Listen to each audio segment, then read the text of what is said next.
The views and opinions of the host and guests are their own and do not necessarily reflect the position of the management and staff of Guardian Network.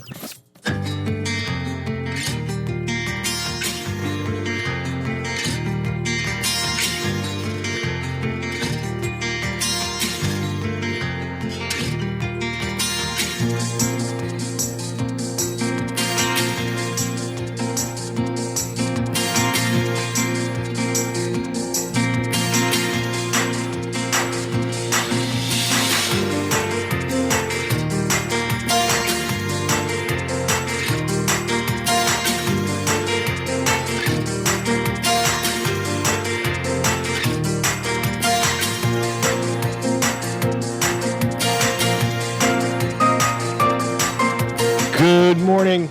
National Security Minister Dames says more than 12,000 new voters added to the register since 2017.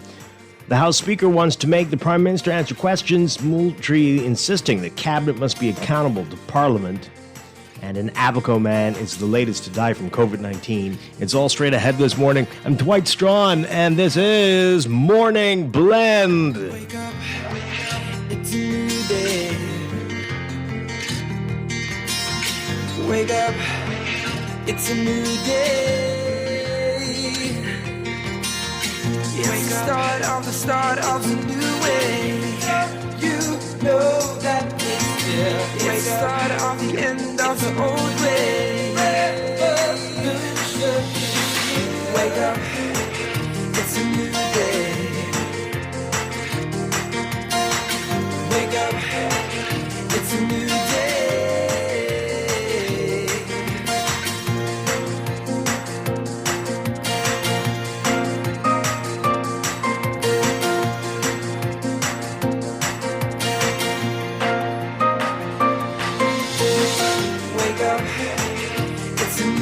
Good morning again, Bahamas. It is Thursday, March 4th, 2021. This is Morning Blend on Guardian Radio 96.9. Again, I'm Dwight Strachan. In a moment, Laverne Gardner will be joining us. Also this morning, we'll be talking with the president of the Bahamas Union of Teachers, getting an update on how things are going with face-to-face learning in schools. And later in Morning Blend Business, we are talking living wage versus minimum wage. How much do you need to survive in the Bahamas today? We're talking about all of that. But first, it's time for the overnight, the latest breaking news from while you're sleeping, and the top national and international headlines this morning.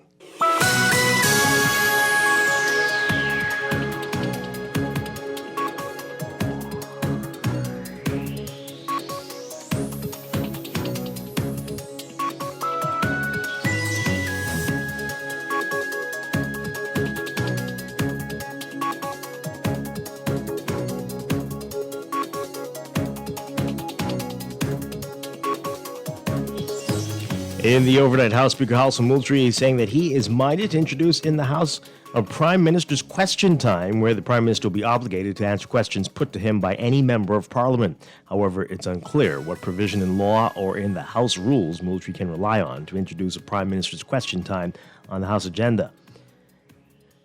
Moultrie speaking about this during a debate on the mid-year budget yesterday, saying that he's happy that they have a precedent where voluntarily the members have agreed to answer questions, he says.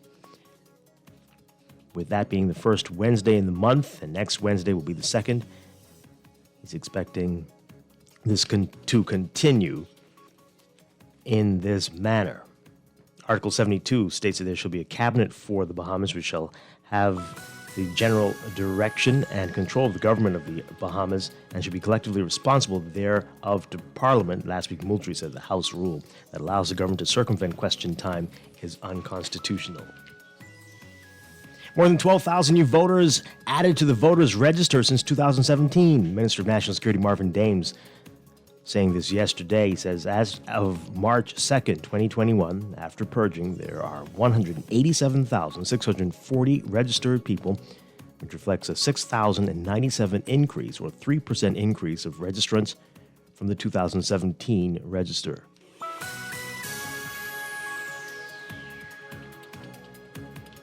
Also from the House yesterday, of the more than 1,000 gunshot reports responded to by police in 2020, 44% of them were detected by a shot spotter, Dame's making that announcement yesterday. He says the investment is reaping dividends by aiding in the quick response of officers to reported gunshot incidents. He says in 2020, the police responded to 1,052 gunshot reports. 44%, or 463 gunshots, were confirmed by ShotSpotter detections. In other news, a 58-year-old man from Abaco, the latest person to die from COVID-19 in this country. The Ministry of Health reporting in its daily dashboard that the victim died on March 1st. The total number of COVID deaths in the country now stands at 181. 39 deaths are classified as non-COVID deaths, and 15 are still under investigation. The ministry also reporting that 9 new cases were reported on March 2nd. 5 cases here in New Providence and 4 in Grand Bahama. Of the new cases, 1 is a man and 8 are women. A total of 12 people are hospitalized. 8,573 cases of COVID-19 have been recorded since March 2020. Active COVID cases stand at 940 now, and there have been 7,398 cases listed as recovered. PLP leader Philip Davis writing to Facebook asking that it stop allowing fake organizations to advertise on its platform, noting that false and malicious content is circulating on Facebook and undermining the Bahamas' democracy. The letter, dated February 21st, was sent to Facebook Vice President Jennifer Newstead and Facebook Chief Compliance Officer Henry Moniz. Davis saying that free and fair elections are the cornerstone of any nation's democracy, and so he's saying he wrote to regret that advertising content published on Facebook from fake accounts is distorting and harming public discourse in the Bahamas. And the Court of Appeal will, on Friday, continue to hear arguments on whether convicted child killer Kofi Goodman should be granted permission to appeal. Goodman, otherwise known as Eduardo Ferguson, was convicted of the murder of 11-year-old Marco Archer following a second trial in May 2017. The schoolboy went missing after leaving his mom's Brome Street home on September 23, 2011, to buy candy. His naked and decomposing body was found wrapped in a sheet near Goodman's home on Yorkshire Drive. The child's clothing was found in a garbage bin in front of the residence. Goodman was sentenced to 55 years, less the time spent on remand in May 2018. Goodman had 21 days to file notice of an appeal against his conviction. He let the deadline pass, and now public defender Stanley Roll is trying to convince the court to hear the appeal, despite the 28-month delay in filing. Overseas, regulators in the UK and 4 other countries have announced new rules to fast-track the development of modified COVID-19 vaccines to ensure drug makers can move swiftly to target emerging variants of the disease. Previously announced and previously authorized vaccines that are modified to combat new variants will not need a brand new approval or lengthy clinical studies, according to Britain's Medicines and Healthcare Products Regulatory Agency. The head of the agency is saying that the goal is that future vaccine modifications that respond to the new variants of coronavirus can be made available in the shortest possible time to the UK recipients without compromising any stage of safety, quality, or effectiveness. The new guidance is based on the model already used to modify the seasonal flu vaccine to keep up with annual changes and was issued jointly by regulators in the UK, Australia, Canada, Singapore, and Switzerland. The U.S. Food and Drug Administration and European Medicines Agency have issued similar guidance.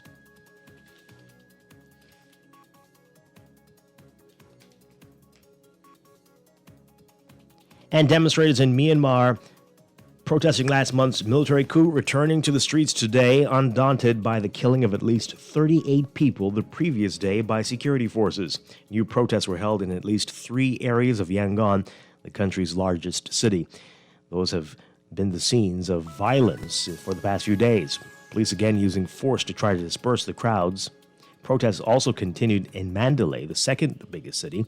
A formation of 5 fighter planes flew over the city on Thursday morning in what appeared to be a threatening show of force. The UN Special Envoy from Myanmar saying that 38 people were killed Wednesday, a figure consistent with other reports.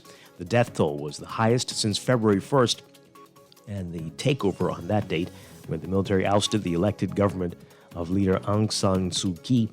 More than 50 civilians, mostly peaceful protesters, are confirmed to have been killed by police and soldiers since then.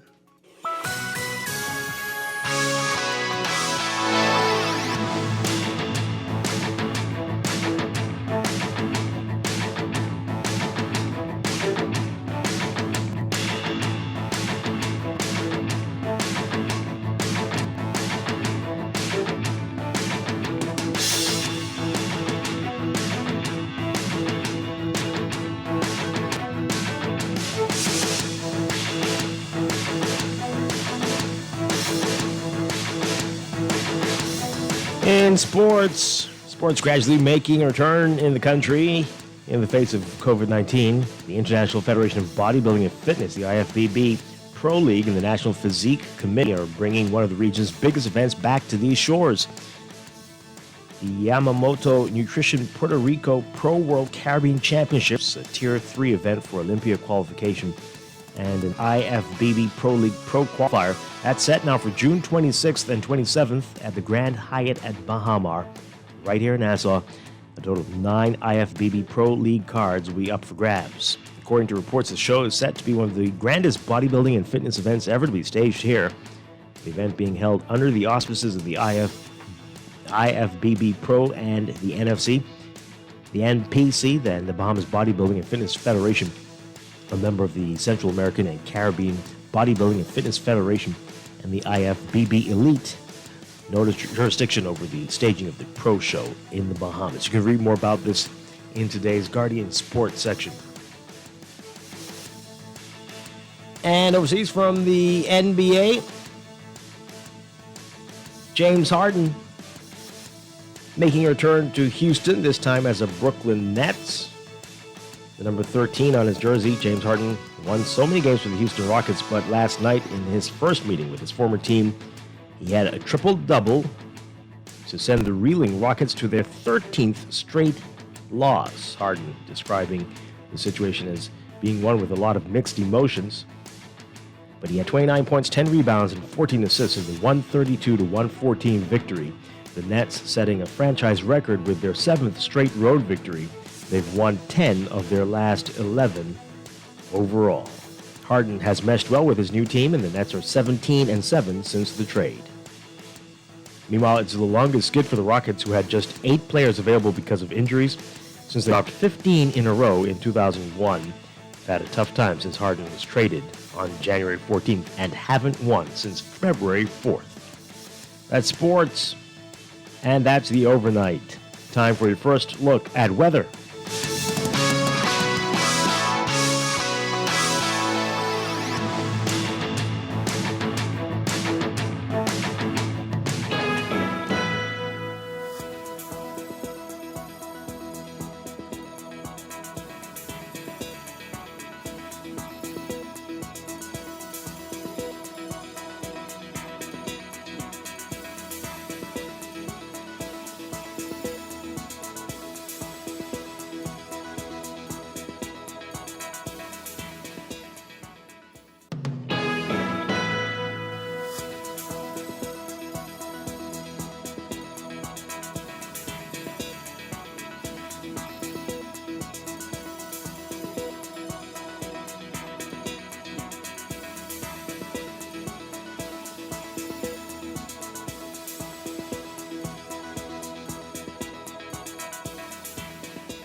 In your weather for today, we've got a cold front we've been telling you about that is going to make its way across the northwest Bahamas. It is moving in slowly now and will continue to move southeastward into the central Bahamas while creating some unsettled weather through tonight. Boaters in the northwest and central Bahamas should be vigilant, should be alert for the threat of possible waterspout activity associated with the frontal boundary. Beachgoers should exercise caution due to swells along northern shorelines. For today, for the northwest and central Bahamas, expect variably cloudy conditions with isolated showers and thunderstorms, mainly near the front, becoming partly cloudy with scattered showers and isolated thunderstorms tonight. Small craft caution in effect due to the light swells. Winds northwest to north at 10 to 15 knots, but gusty at times in the northwest Bahamas. West to northwest at 10 to 15 knots in the central Bahamas. Seas 2 to 4 feet, but up to 6 feet in light northerly swells. For the southeast Bahamas today, partly sunny and warm, becoming partly cloudy with isolated showers tonight. Winds southwest to west at 10 to 15 knots, seas 2 to 4 feet. It's about 73 degrees under partly cloudy skies in Nassau. We're expecting highs to get up to around 82 Fahrenheit, 28 Celsius. Overnight lows tonight getting down to about 70 Fahrenheit, 21 Celsius. That's your first look at weather this morning. You'll have your extended outlook coming up after traffic in just a bit. Wake up, it's a new day. Wake up, it's a new day. the start of the new way. You know that It's time for a break, but when we come back, we're discussing the day's top stories right here on Morning Blend on Guardian Radio 96.9, your home for fresh news and smart talk all day. wake up, it's a new day.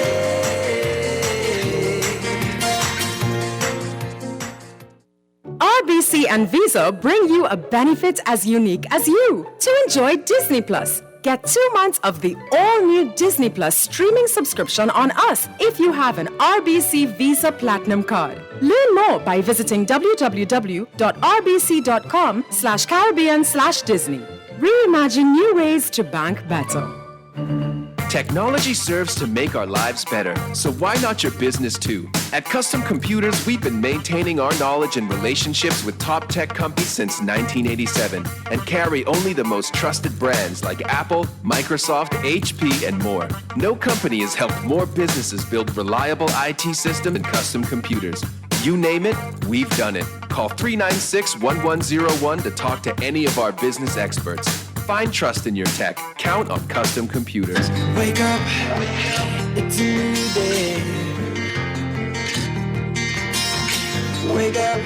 Tired of banks forcing you to use technology to bank the way they want you to?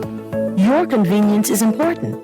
So no matter what your banking needs, Commonwealth Bank's friendly staff are always available in branch for that personal one-on-one service.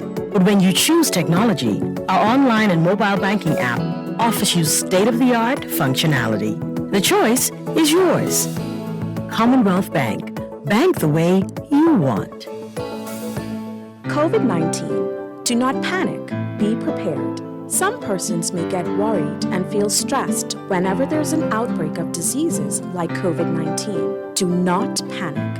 It is better to be informed and prepared. Talk to a healthcare professional about your concerns. Make a plan for how you will keep your home and workspace clean and disinfected. Practice proper hygiene and preventative actions such as proper hand washing and coughing and sneezing etiquette. Stay informed about local COVID-19 updates from trusted and reliable sources. This message brought to you by Bahamas Ministry of Health in conjunction with Guardian Radio. This is Guardian Radio 96.9 FM, Nassau, Bahamas. Wake up, it's a new day. Wake up, it's a new day. It's the start of the new way. You know that it's the start of the end of the old way. Wake up, it's a new day. Wake up, it's a new day.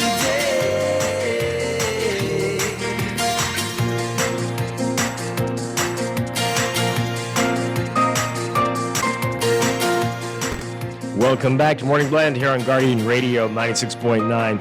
We are streaming live on GuardianTalkRadio.com and on the Guardian Radio app for smart devices. We're also on your televisions on Cable Bahamas Channel 969 and BTC Flow Channel 612. I believe the audio for the app is up.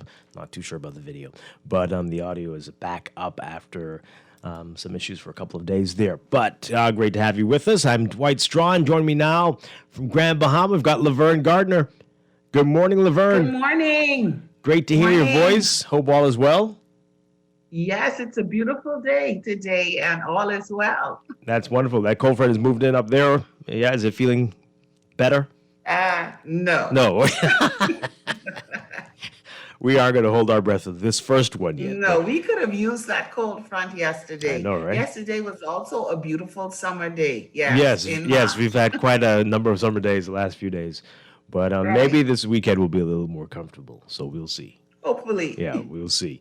Anyway, we have a lot to talk about this morning, and you listening can join the conversation on Twitter at MorningBlend969 or Facebook, facebook.com/MorningBlend969.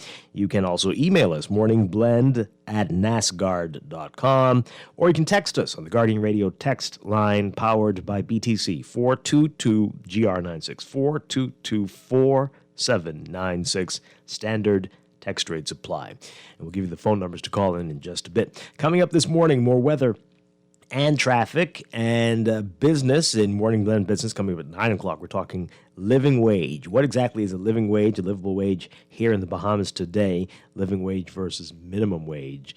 And we're going to get into all of that based on a recent study that was conducted on exactly how much you need to live comfortably, comfortably in quotation marks, here in the Bahamas. That's coming up.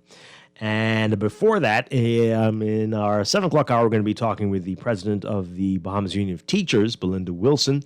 She's going to give us an update on where things stand just a little over a week since students returned to classrooms in the public school system for face-to-face learning. A lot to get to this morning, but right now let's begin with what's in the news.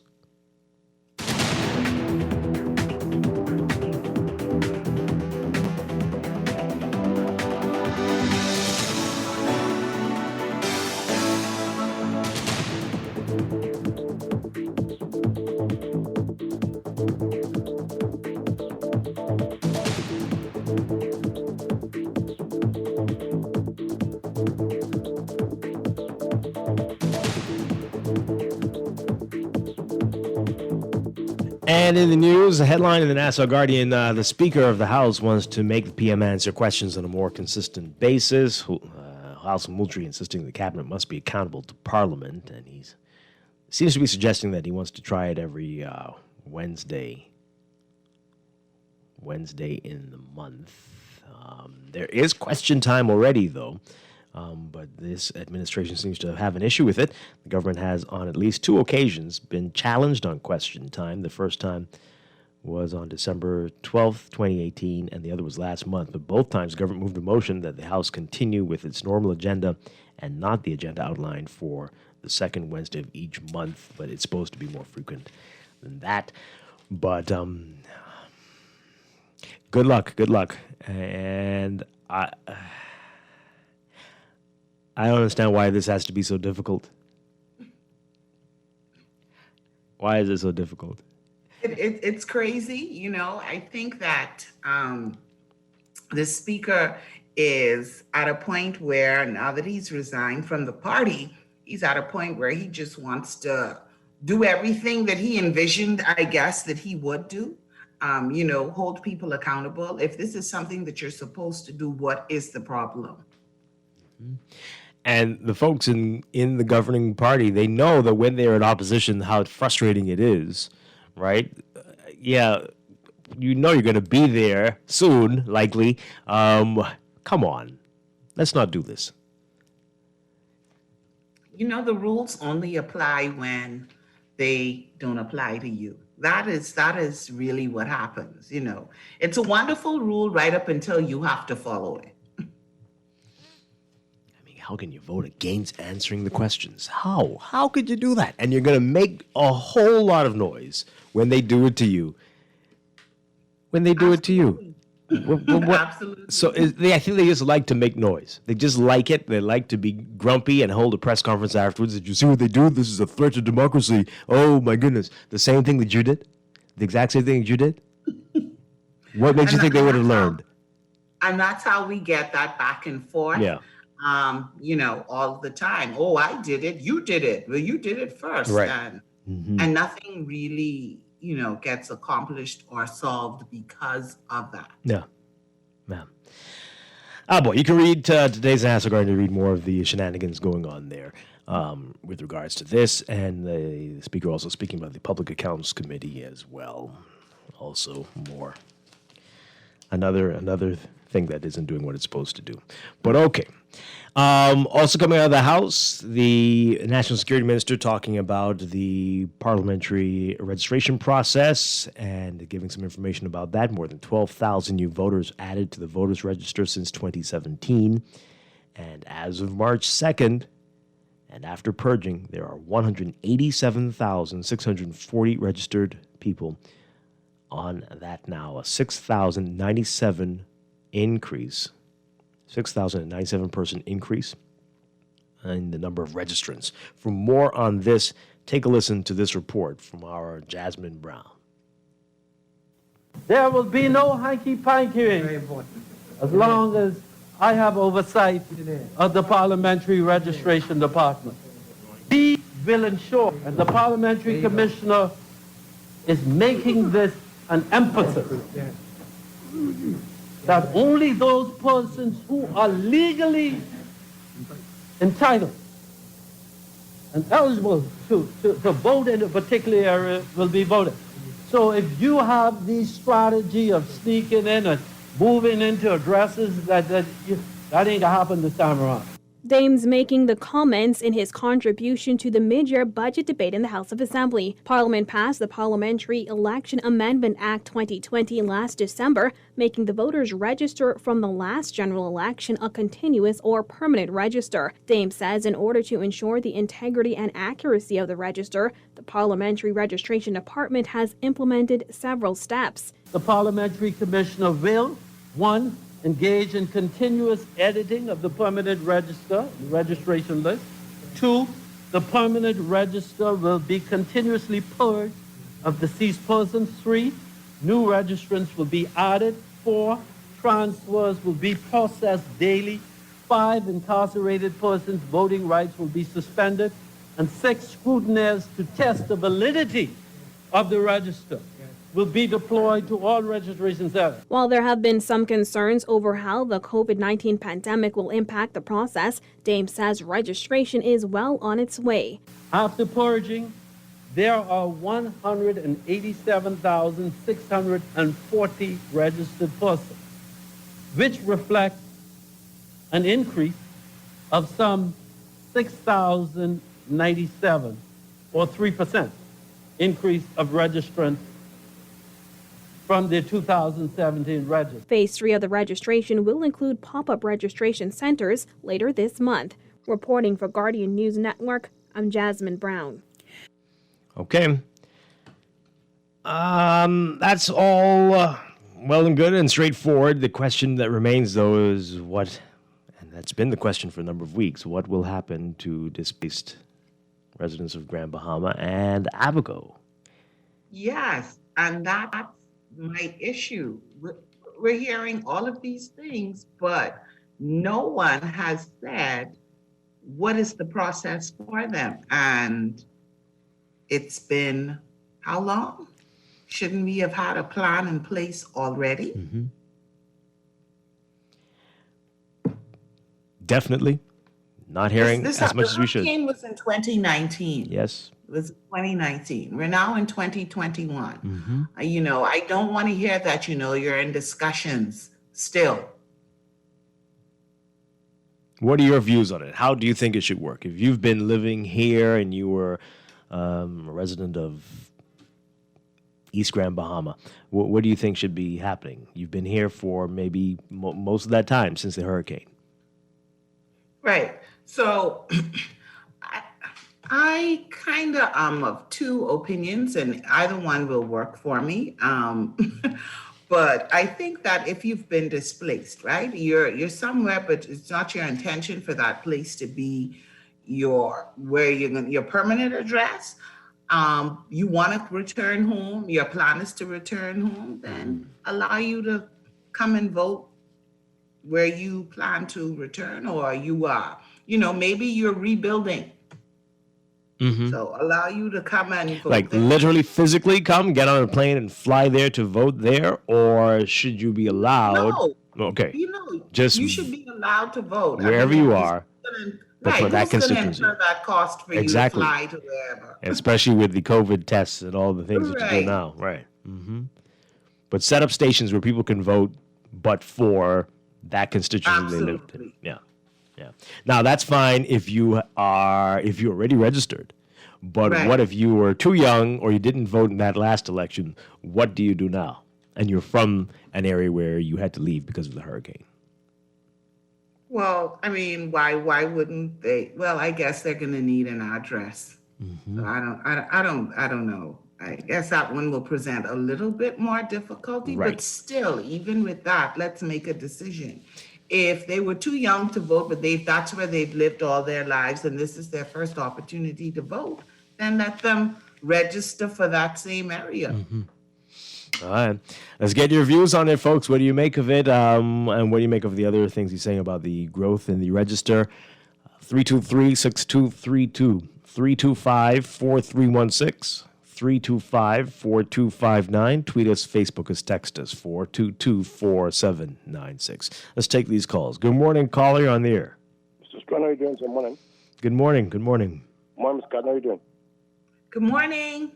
Well, Mr. Strachan, this straightforward, this straightforward.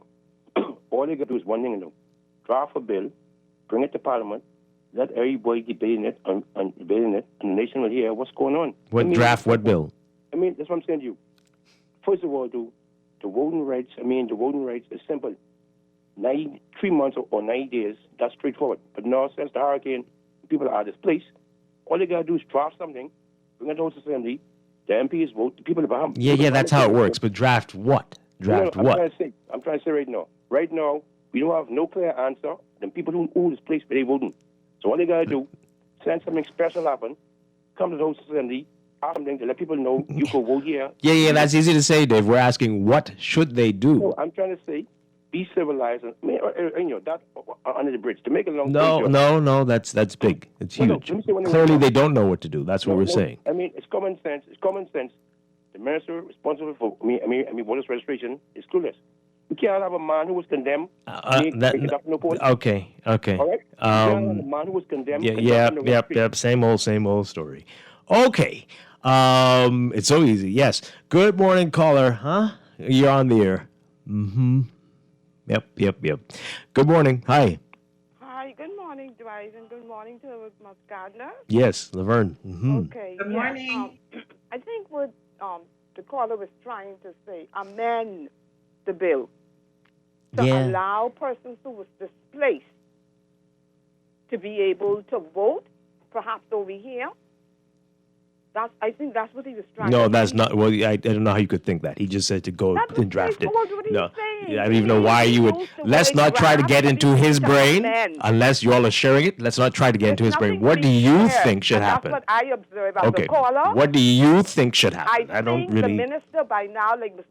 Gardner says, she don't want to hear we're trying and we're still talking. Mm-hmm. By now, he should have done something. And I stand by what I said. He meant amen. And my other thing, the minister stand up and say, this minister, you're dealing with this minister. No hanky-panky. Excuse me? Where was the hanky-panky in Frank Smith cases? That's hanky-panky. I don't believe in someone who have already been proven. Because had this been the United States, he wouldn't have been a minister today. Mm-hmm. And he talk about hanky-panky. Good thing Frank Smith those had good lawyers. Because he was able to, of course, Folsom was a poor man. Innocent man to go in jail. Guilty until proven innocent. Mm-hmm. Okay. Thank you very much. Appreciate it. Yep. A lot of lawyers have kept a lot of people out of jail. Good morning, caller. You're on there. Good morning, Dwight. Good morning, Mr. Vern. Hi. My thing is that this is not rocket science, right?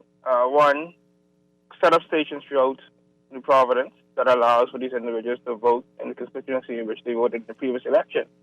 Don't we have contingencies in place where we allow Bahamians that live abroad to vote at the Consul General's office or the embassy?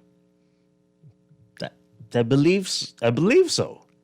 Right? I'm pretty sure. Yeah, we do. Yes. Mm-hmm. I'm pretty sure that. Yes. In regard to the new voters, right? The only way to fix that is that they'll have to prove they lived in, let's say, a constituency over the last 5 years. Right. And like I said previously, I think before that, they'll have to probably link themselves to a parent or family member that can verify that, or two references that can verify that. That's the only way I could see it possibly working. Okay. All right.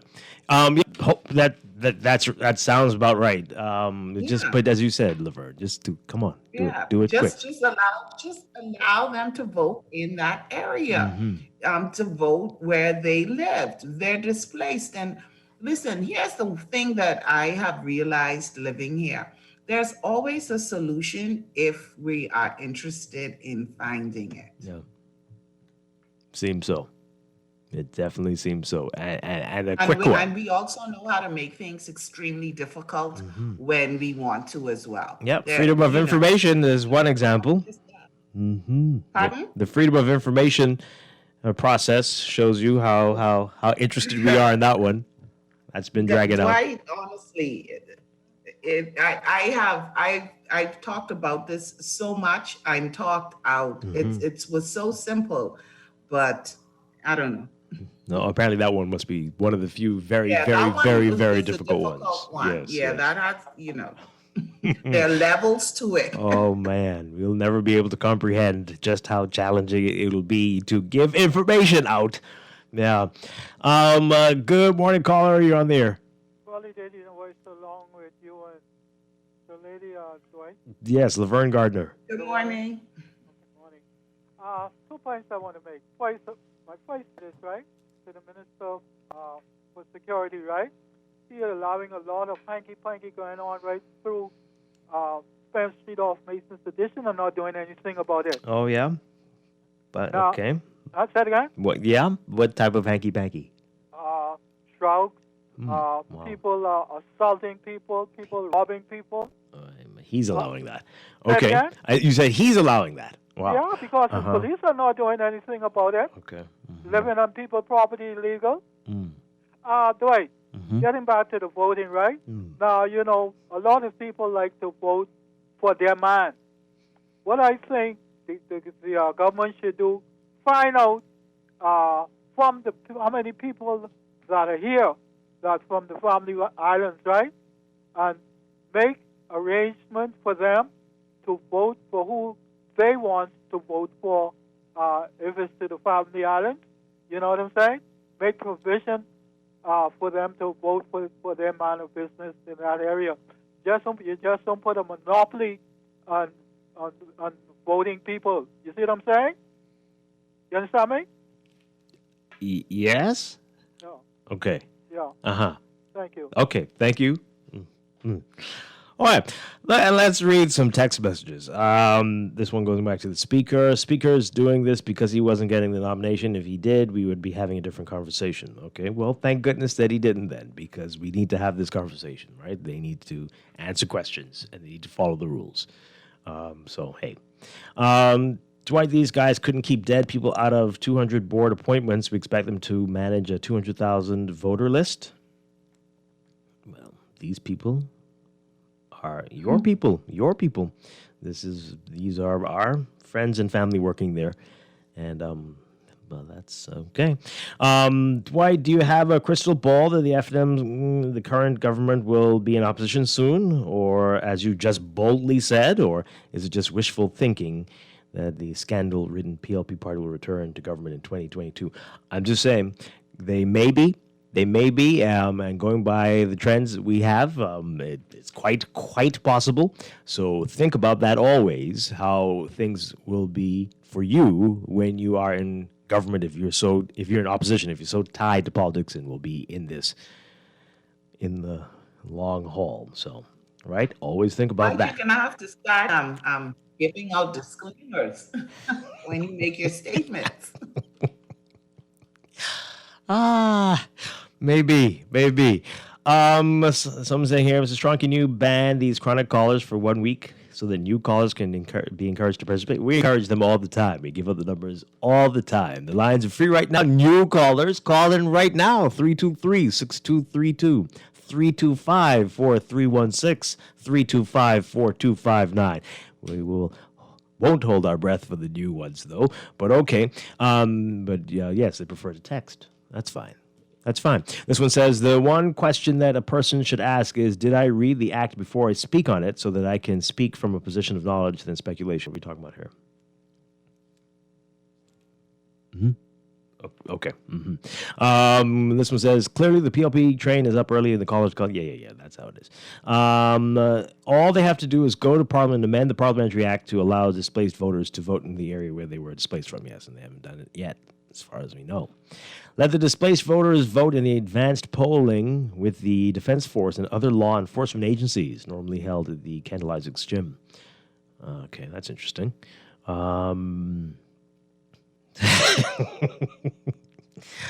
I'm not going to read that one on the air. I'm glad you heard what I said, though. Okay. Displaced persons can vote in the same manner as absentee voters are allowed. Yeah, there's a number of people saying that should be the case. What are we waiting for, though? What are we waiting for? Is that what we're going to do? Have we said that yet? What are we waiting for? And everybody's saying that, yeah, they should be allowed to do the same thing that people abroad do. Okay. Let's take these calls, and then we'll move on to what else is in the news today. Good morning, caller. You're on the air. Hey, morning. What's up, my brother? Hi, good morning. And good morning to Miss Garden all the way in Grand Mama. Good morning to those who wake up in the land of the living. Dwight, let me ask you a question before I want to say something. What is a chronic texter? Well, we do have them. We do have them. You know, in particular, FM. I mean, but anyway, I listened to the small talk. But Dwight, let me ask. So you can admit that the election season is here. You can't admit that. And I want Bahamian people throughout this Commonwealth of this Bahamas, from whether you're Inagua in the South and Grand Bahama and all, go and register. Exercise your constitutional rights. You know, we can call a talk show and we can say who gonna be the government or who ain't gonna be the government or who gonna try to be the government. But you have one vote, and you know we could bash the talk show hosts at times because of how they might say or lean to certain things with respect to matters or issues of the country, and they feel like they're being political. But go and vote, people. Really? Just go vote. If you all believe the PLP cannot regain the government again, it's easy. It's easy.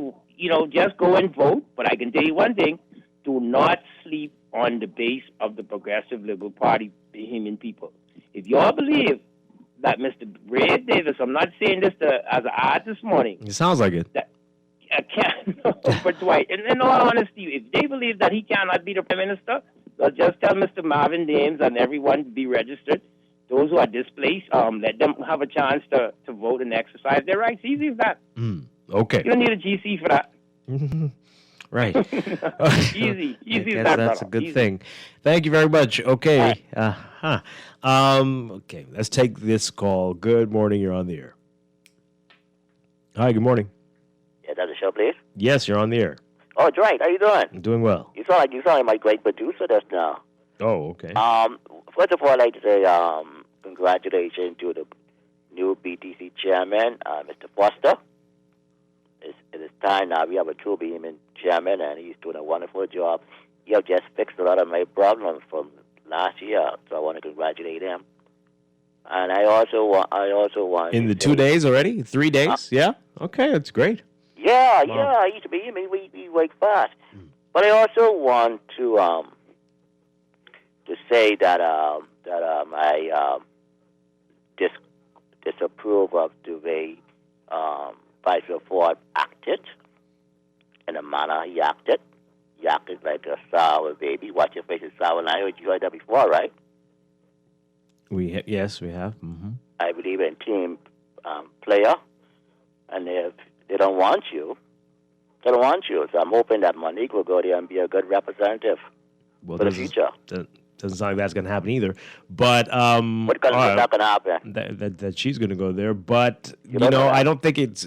I think it might be you're. Are you a part of the PRP Council? Oh, I'm certainly not. But I'm. So how did you know? Did you hear her interviews?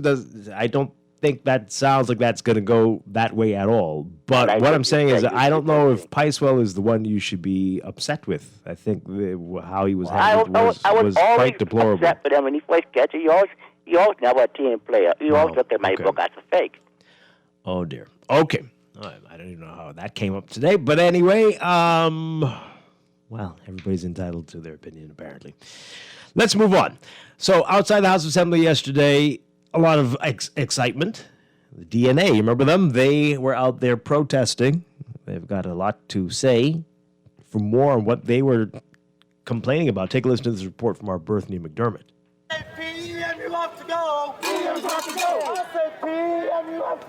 Waving placards reading, "Don't be scared, Minister, ring the bell," members of the DNA marched to Parliament Square demanding the Prime Minister call an early election. However, their efforts were thwarted as law enforcement sought to remove the group from the square. There was no social distancing among the group, and the crowd was eventually forced behind barricades into Rawson Square. We have come to ask the Honorable Dr. Houston Alexander Minister to ring the bell.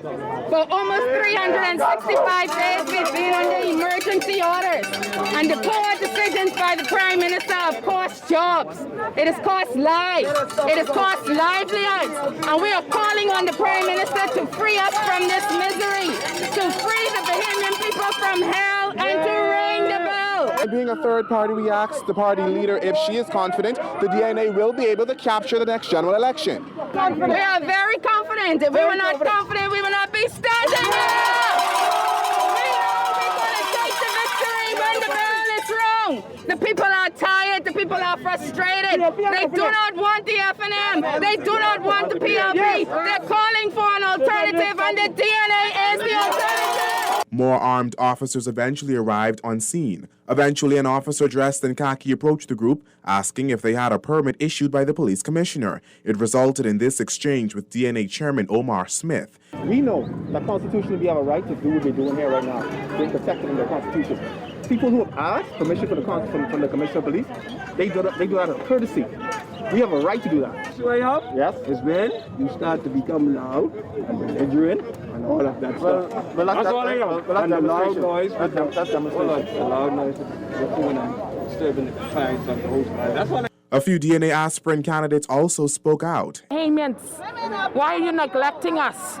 So, me representing the Elizabeth constituency, I represent them people dead good. But people don't listen. We need to get serious in this country. Members got to go. PLP have to go. They're the same garbage. Both of them are garbage juice. Reporting for the Guardian News Network, I'm Berthany McDermott. Oh boy, this garbage juice is an epidemic everywhere. Everyone's using that now. Absolutely, that's the new term. Oh dear, that's sad. Okay, so the PLP have to go and the FNM have to go. It's time for the DNA. Hey, we're, as you know, a couple of your callers said, it's clear that we are in the political season and every party has to make their presence felt. They got to remain relevant. And so, you know, this is a part of it. All right. We'd like to know more about what they are going to do if they should win some seats, right? And what is the goal? They're calling for the election, the bell to be rung, but I don't think have they announced any of the candidates as yet? Do we know any of them? I think that they have. I don't know any of them, but, you know, just on Facebook, I've seen where they have photos up with different candidates for different constituencies in Nassau. You know, I guess, you know, you don't need to really say what you're going to do. You just need to say we got to get rid of who we have. Yes, that might work. Isn't that usually what happens? That is absolutely how we do it. Right. That's true. You don't need to say. So let's talk about that, folks. Is that enough to say, well, we've tried these guys. Wow. We've tried those guys. Oh, wow. Right. And like, okay, so let's go with the other people. Is that all we need?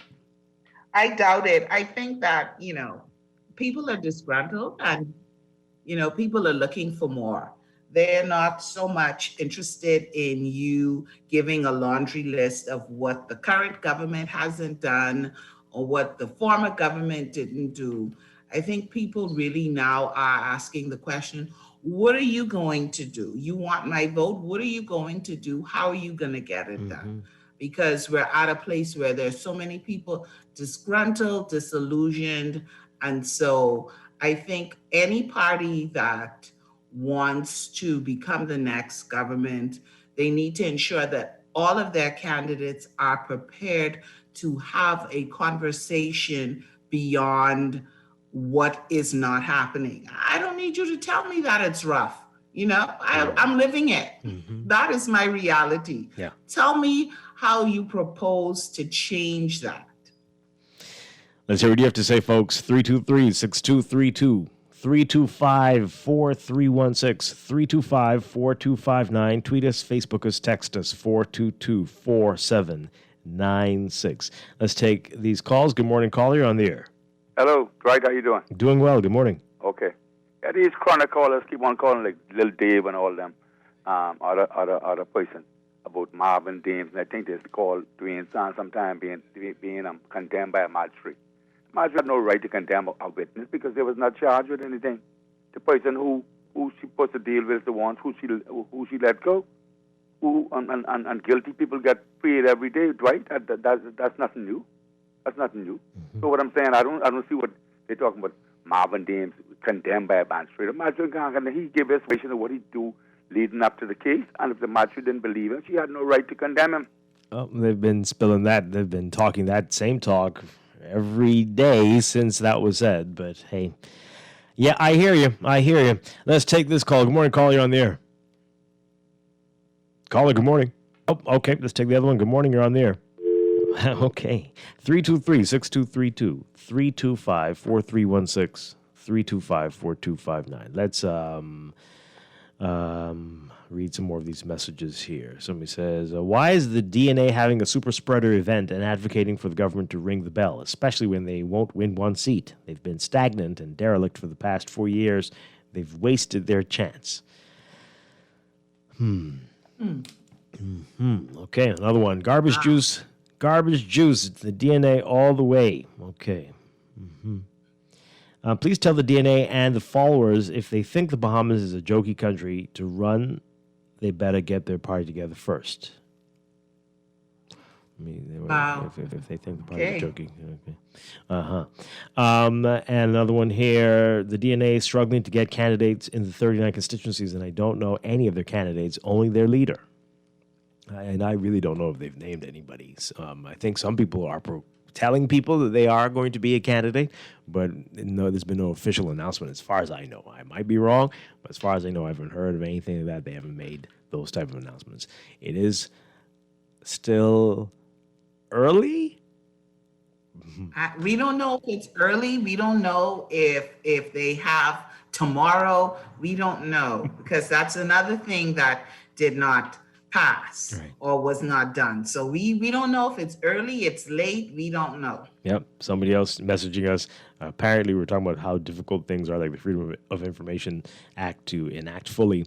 And this person saying the fixed election date is also one of the most difficult things, apparently. Absolutely. Yeah, boy. All right, let's take these calls quickly, and then we have to take a break. Good morning, caller. You're on the air. Good morning, Brother Dwight. How are you, sir? Doing well. Good morning. Good morning, Madam Gardner. Good morning. I don't want to disrespect protocol. Can I respond to, can I give my input on Mr. Forbes, please, if you may? I mean, we really weren't talking about that yes, today. I realize that. Okay. Yep. Go on. Brother Dwight, I don't like politics. And thanks. I want to thank you. I don't like politics. But let's say it for what it is. Percival Forbes, I'm not defending him. But when you're going to undermine a man with his eyes wide open, well alive, and going to make a fool out of him, it's not a good feeling, Mr. Dwight. I have been undermined, and I don't know if you have, but it's not a good feeling. It's total disrespect when you're going to undermine a man on his feet with his eyes wide open, blood running warm in his veins. Man don't deserve that. I think you should fight a man straight up, not behind his back. Have a wonderful day. Okay. All right. Thank you very much. Appreciate it. And this final call. Good morning, caller. You're on the air. Good morning, Dwight. Good morning to you, I guess. Hi. Good morning. Dwight, I keep hearing from, especially your organization, that the DNA doesn't have any plans for the country. I think that's a bit disingenuous. Well, I'm saying we want to hear more. We want to hear more. Just to be out saying that they are bad and they're horrible. Well, vote for how us. would you cut the media blackout of the DNA then? Who's doing that? You invite them on the show. We do that often. You have? I haven't had anybody recently, but I mean... You have invited a DNA candidate on the show. I don't know any of the candidates. We've had the leader on. That's another disingenuous statement, because the public always saying, well, we want new people to run. New people show up, or we don't know them, so we can't really trust them. Again, why don't you just invite them on the show? Okay, have they declared candidates? They have people who are ratified and declared to run? DNA had announced a candidate a rollout, and it was basically had to be just Facebook and YouTube because the media blackout continued. So we say we want new people. We say we want something different. Something different has been presented to you since 2011, and we're still talking about, well, we don't know them. But is anything going to change if we could continue down the same path? Well, let's go back to the PLC because we don't know these new people. Well, if you keep doing the same thing over and over again, you expect something different? Really? And I heard something about the protest yesterday. One of the khaki officers talking about being belligerent and all that. Where's the law that says that they need permission to protest? Because I don't recall I was seeing a law that says you need a permission from the police to protest downtown anywhere in this country. I mean, if we keep accepting these fascist type rules, then we'll never get any better in this country because that's nothing. There's no law that says that they need that permission. And again, if they're not going to fine and lock up the Valley Boys or the Saxons for what they did, they can't even talk one bit about what DNA did down there. I like to listen. Okay, all right. Interesting points, definitely. I do think there is something wrong with the DNA's PR machinery, though, and I don't think there is a blackout. There are more creative ways you can get yourself on the media. Go on, Laverne. To the caller's point, they do have candidates, Dwight. I'm actually looking at some of it on Facebook. They do have candidates. Oh, dear. How many? How many do you see? I'm seeing 5 right now. Okay, all right. Well, we'll have them on again soon. But like I said, there's some more creative ways you can get yourself on. I don't know if you're dealing with the right people, but boy, oh boy. Anyway, we're going to take a break and be back with more. This is Morning Blend on Guardian Radio 96.9. Stay with us. It's not enough. Oh, I dare you love.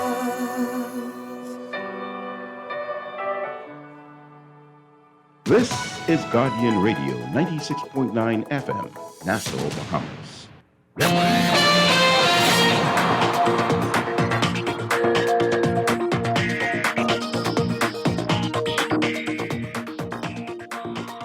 7:40 time for your morning blend traffic alert brought to you by RBC Royal Bank. In your real-time traffic at this hour, we're already seeing the heavy traffic on Smile Butler Highway just north of Fire Trail, the northbound lanes, and that's spilling over to Tonic Williams Darling Highway as well, and westbound and coming off that, heading west of that roundabout.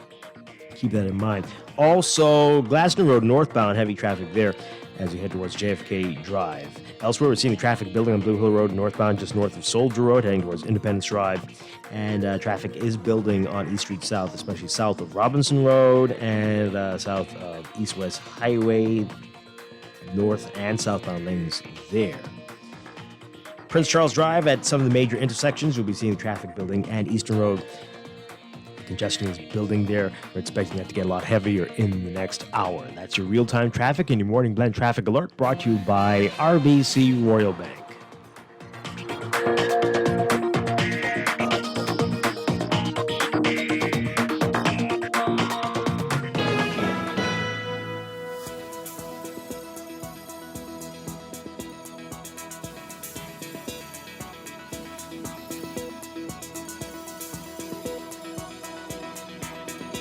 And time for another check of your weather for today, brought to you by Rev. Here's what's happening. That cold front we've been telling you about is now across the northwest Bahamas. It's going to continue to slowly move southeast into the central Bahamas while creating some unsettled weather through tonight.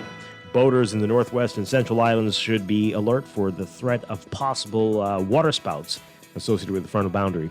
Beachgoers should exercise caution due to swells along northern shorelines. For today, for the northwest and central Bahamas, variably cloudy with isolated showers and thunderstorms, mainly near the front becoming partly cloudy with scattered showers and isolated thunderstorms tonight. Smoke-F caution in effect due to light swells. For the southeast Bahamas, partly sunny and warm, becoming partly cloudy with isolated showers tonight. High temperatures getting up to around 82 Fahrenheit, 28 Celsius. Overnight lows getting down to about 70 Fahrenheit, 21 Celsius. That frontal boundary is expected to continue to move through the central and southeast Bahamas, where it will weaken and stall by tomorrow, Friday. A developing low-pressure system is expected to move near the northwest Bahamas, generating moderate to strong winds and unsettled weather across the extreme northwest Bahamas on Friday and Saturday. That will have more of an impact heading into our weekend. So for Friday, partly cloudy and windy with scattered showers and isolated thunderstorms over the extreme northwest Bahamas, partly sunny and warm with the chance of passing isolated showers elsewhere. Saturday, partly cloudy and windy with scattered showers and isolated thunderstorms over the extreme northwestern islands, partly sunny and warm with passing isolated showers elsewhere. That should help to bring in some cooler, slightly cooler, more comfortable temperatures for the weekend. That's your morning blend weather check brought to you by Rev. Basketball fans, sign up or upgrade to Rev Trio and enjoy NBA League Pass absolutely free. Call 601-8992 or email trio@cablebahamas.com to sign up. Rev, you and us together.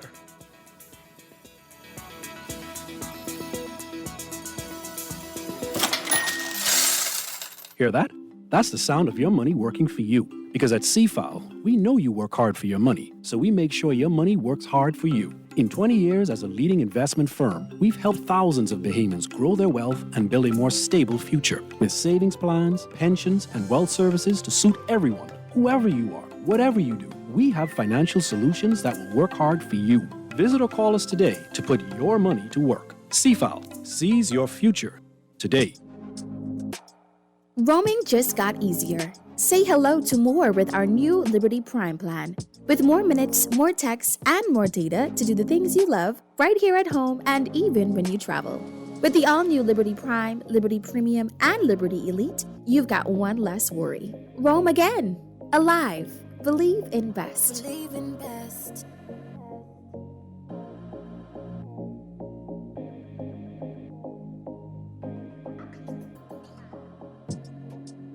Basketball is back, baby, and so is NBA League Pass, only with Rev Trio. Sign up for Rev Trio today and enjoy NBA League Pass absolutely free, along with incredible prizes including a brand new 50-inch smart TV, NBA gear, and more. With tons of prizes and gear, signing up for Trio is the best on- and off-court move this year. Just call 601-8992 or visit www.rev.bs/promotions/trio. Sign up for Rev Trio today and enjoy NBA League Pass absolutely free. This is Guardian Radio, your station for up-to-the-minute news, intelligent, interactive, and engaging conversation. 96.9 FM.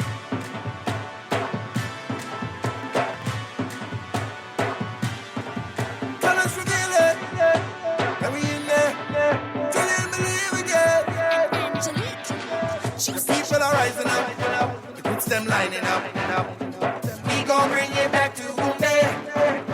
We about to lining up, girls them winding up. Girl roll that bongi like it's in play. Oh what? Ain't nothing holding me back. So I tell all the girl them I got that feeling. This junk canoe got me throwing it back. It's going down out on bed.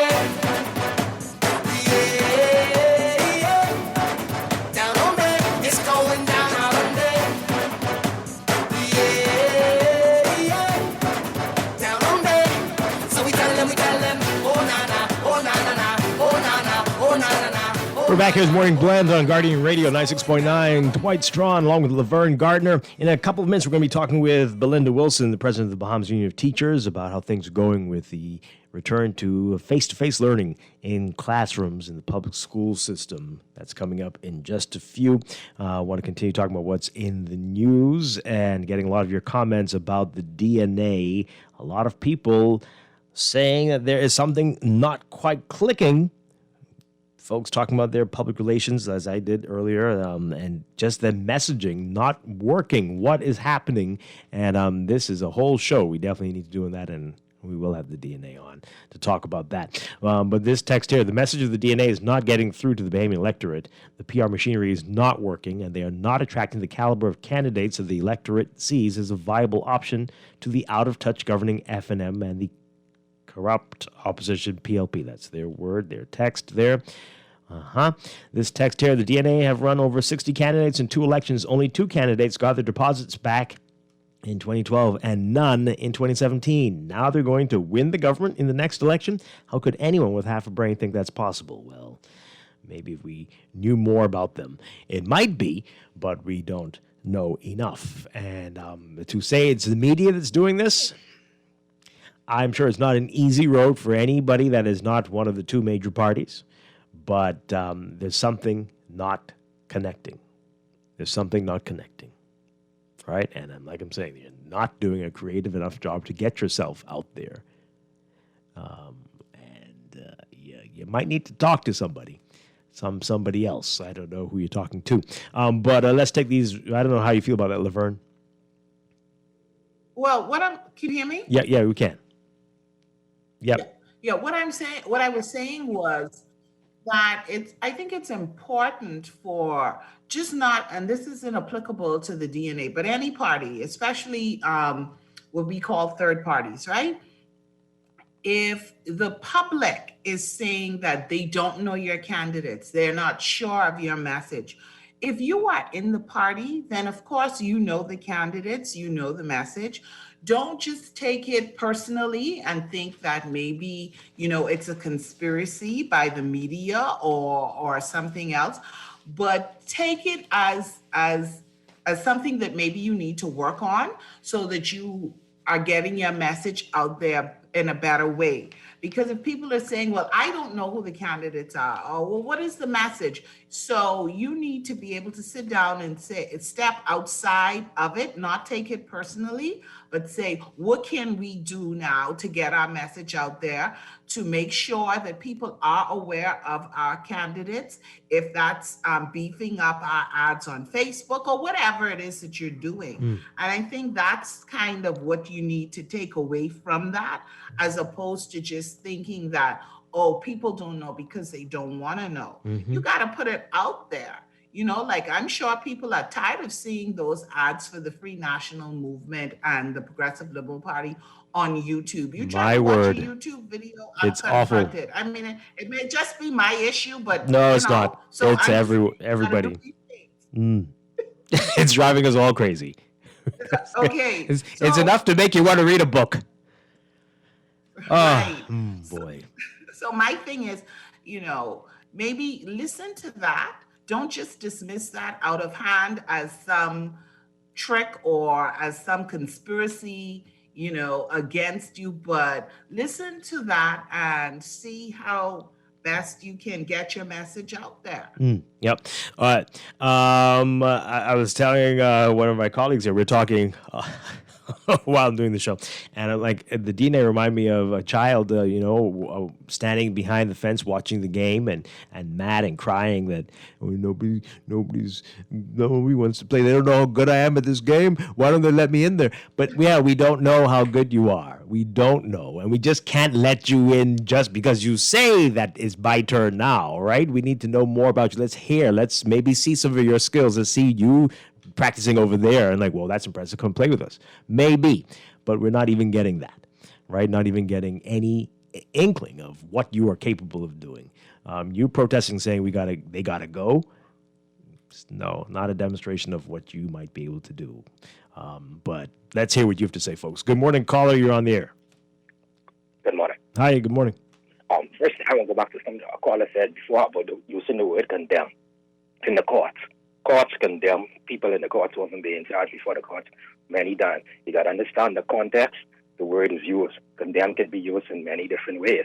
Okay? The court express disappointment, especially when it comes to police matters, almost on a daily basis all around the world, where they condemn the actions of the police. But the police is not the person's charged before the court. That's a regular occurrence in the court. It's just expressing disapproval of some type of action that come before the court that either a witness or a defendant or a lawyer does in a court. condemn. If they look up the word condemn and see what the different meanings of it, you can use that in the context that the court condemned the two ministers. That's my as far as the DNA is concerned. Anybody know where the leader of the DNA, what constituency she's running in? We know where she ran in last time. As I said, if she identified what constituency she is running into the general public?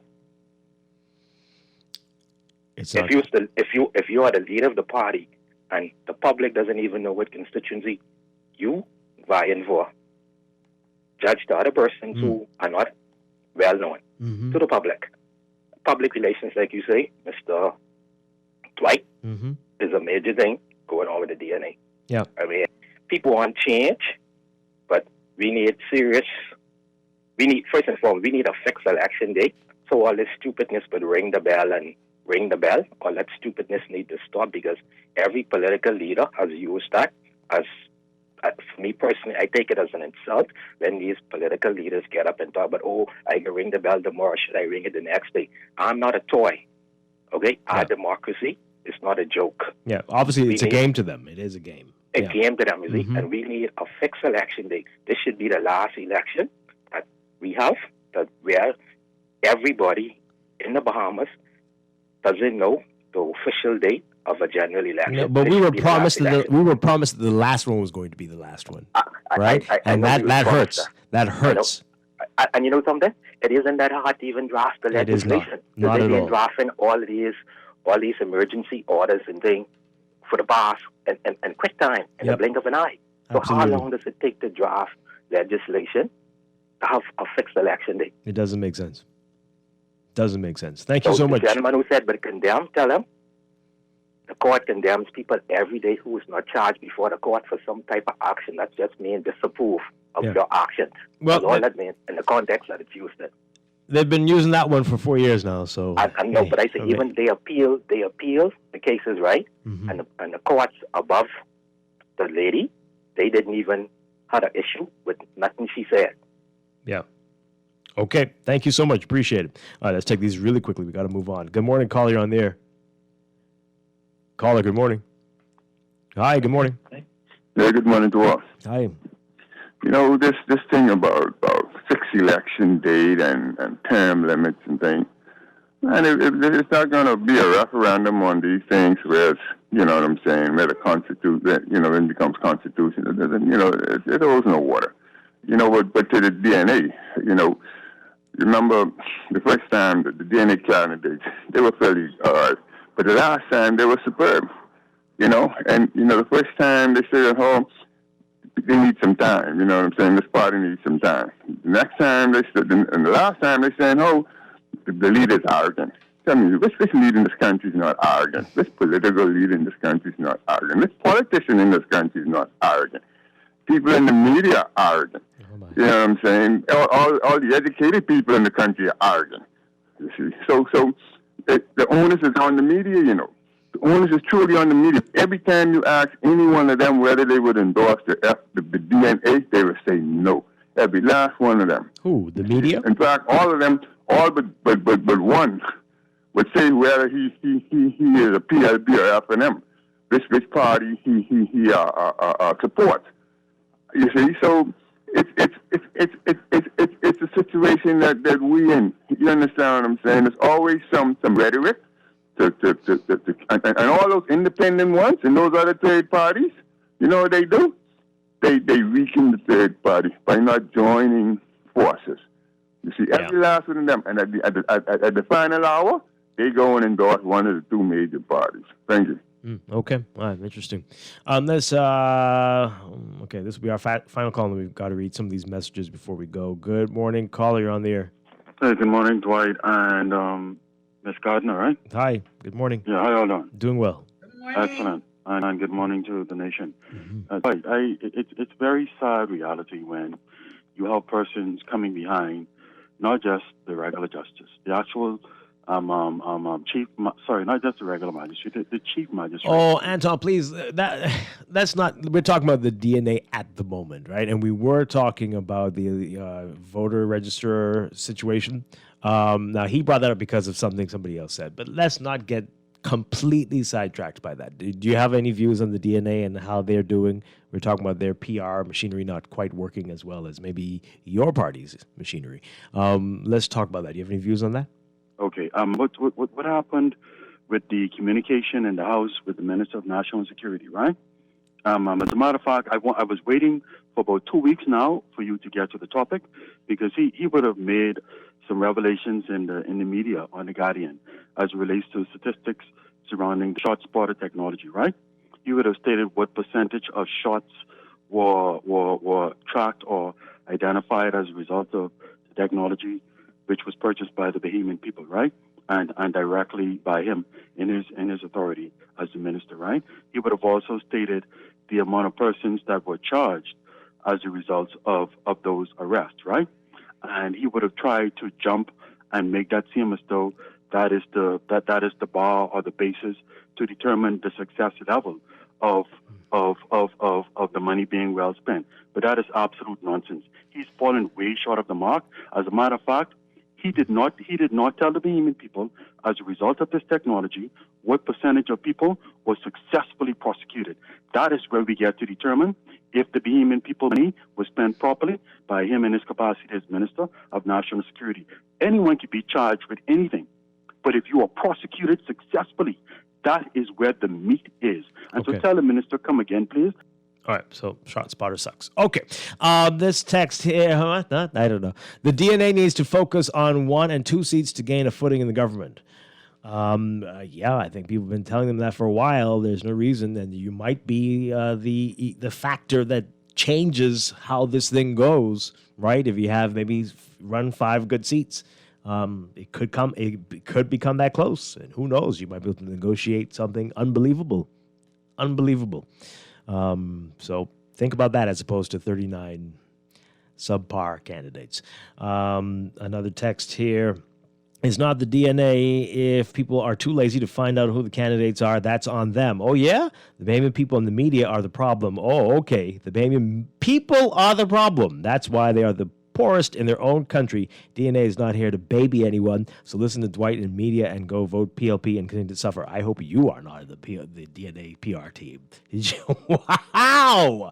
Okay. Wow. Okay. Oh, wow. You hear that, folks? Anyway, we'll be back after the news. We're talking with Belinda Wilson coming up. Stay with us.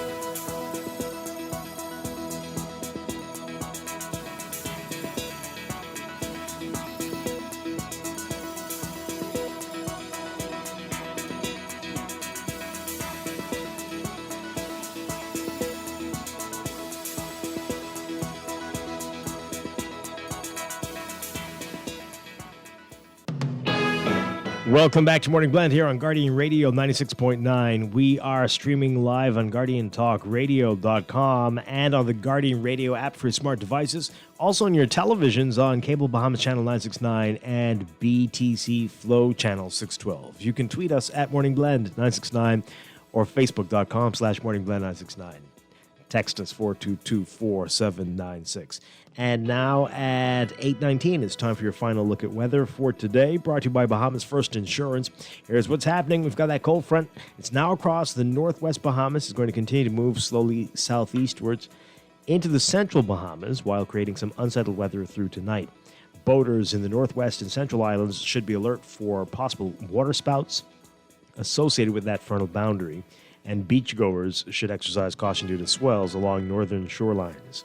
For today, for the northwest and central Bahamas, your forecast calls for variably cloudy conditions with isolated showers and thunderstorms mainly near the front, becoming partly cloudy with scattered showers and isolated thunderstorms tonight.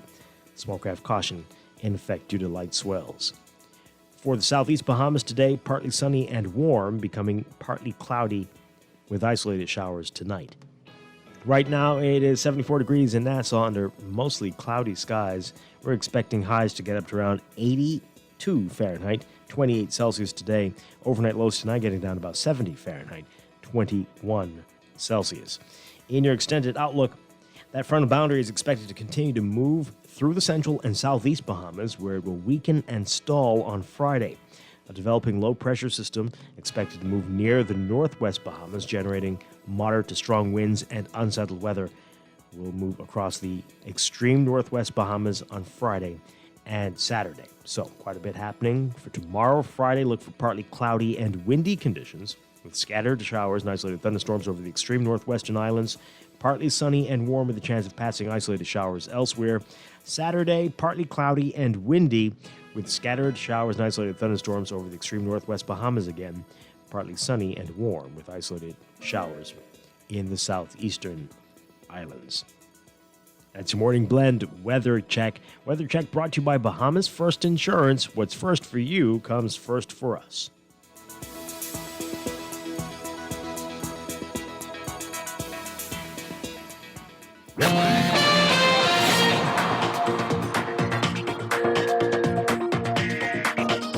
And at 8:21, time for your final look at traffic for this morning, brought to you by RBC Royal Bank. In your real-time traffic, we are firmly back into our regular patterns at this hour, and we're seeing heavy traffic in the usual hot spots that we used to have before everything changed last year, March.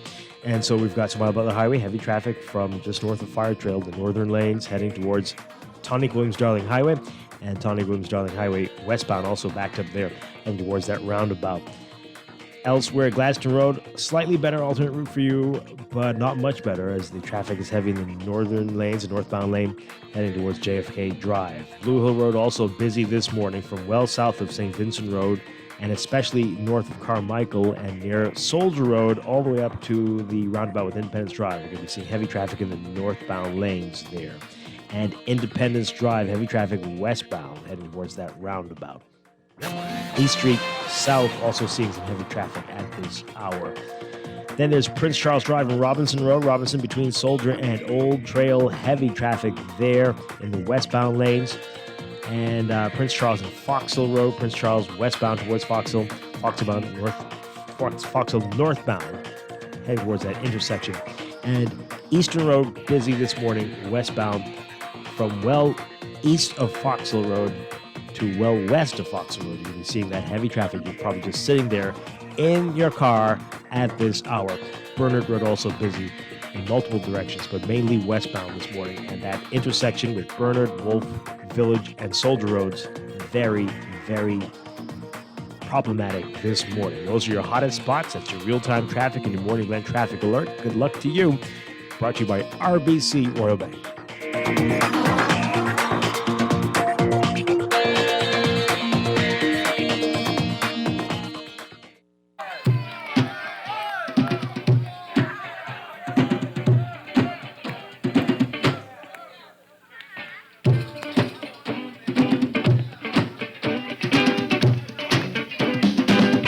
Take that mess from off the wall.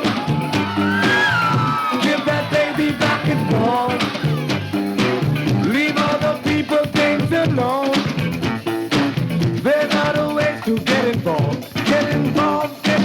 Don't be no fool. We're back here with Morning Blend on Guardian Radio 96.9. Dwight Strachan along with Laverne Gardner.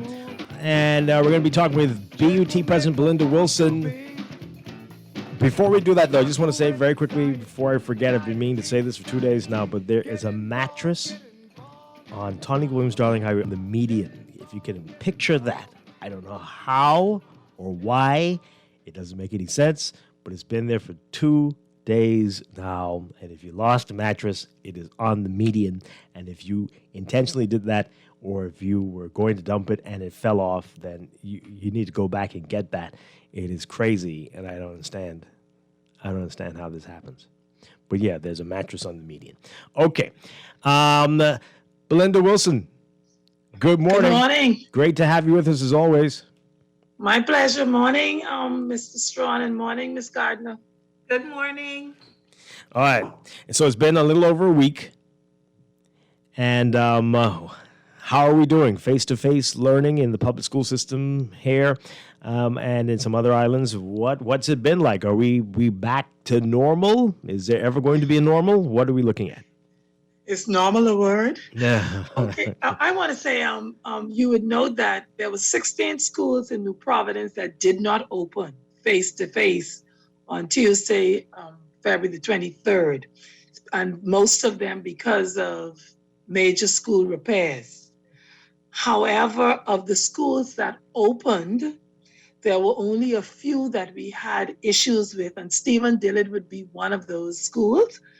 But we were able to have a meeting with the principal and with persons from the Ministry of Education, and they have installed the UV lights in the school, and they cleaned the AC vents, and we were able to get a new janitress and a supply teacher, and the class sizes are smaller, and the principal was able to make the decision to allow teachers and students to take the breaks, like going outside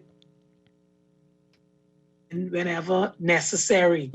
Abaco, however, has about 50% or more of their schools did not open face-to-face. You have Moores Island that opened, but they had to close at midday a few days because of no electricity and water. So Eleuthera went well, Exuma went well. There's just one school in Exuma that's being assisted by another small school, and the students are being taught virtually.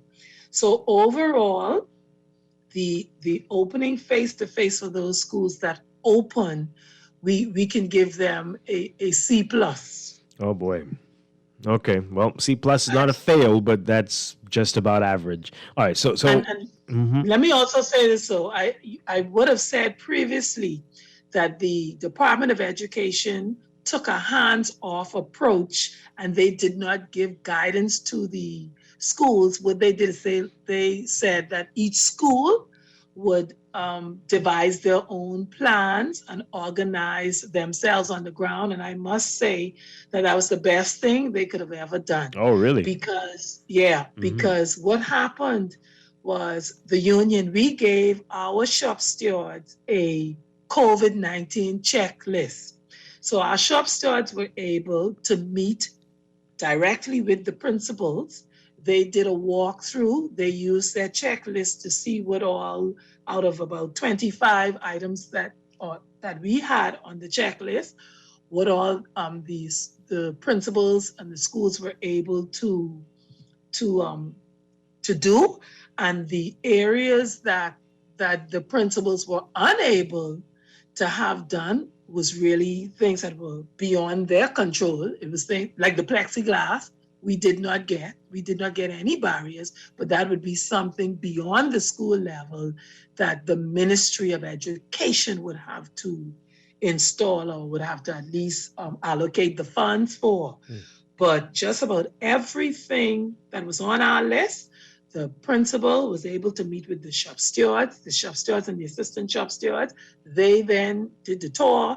Then they met with the teachers, and they were able to work out so many challenges. And then our area vice president and myself, we were able to join some meetings virtually or by telephone to work out some of the matters that were beyond the shop stewards level. And I must say that all of those schools that we met with, the principals were open. They were, on the ground working. They worked along with the shop stewards. And so that worked out better. So it seems really that the officials at the Ministry of Education, they're really the problem. Oh boy. Okay. All right. So that's encouraging, though, to hear that that it went better than perhaps you were expecting. Yes, because the principals had the autonomy. All right. Well, that's fantastic. Now, so you said a lot there. Let's see if we can break some of these down. So with the other schools that weren't able to open, how are things looking with those right now? Where do things stand? We have no dates as to when the school repairs for most of those schools will be done. And those school repairs, some of them are major repairs, because you're talking about electrical, a whole outfitting of electrical outlets and electrical services. Some of the schools need new classroom blocks. So they're major repairs. And so we do not have a date on when those major repairs would be done. So the teachers are continuing their teaching virtually. Some have been able to get onto the platform. Most are still using Zoom and Google Classroom and Edmodo, whatever medium they have used prior to now. They're continuing to use those mediums to reach their students. Oh boy. Wow.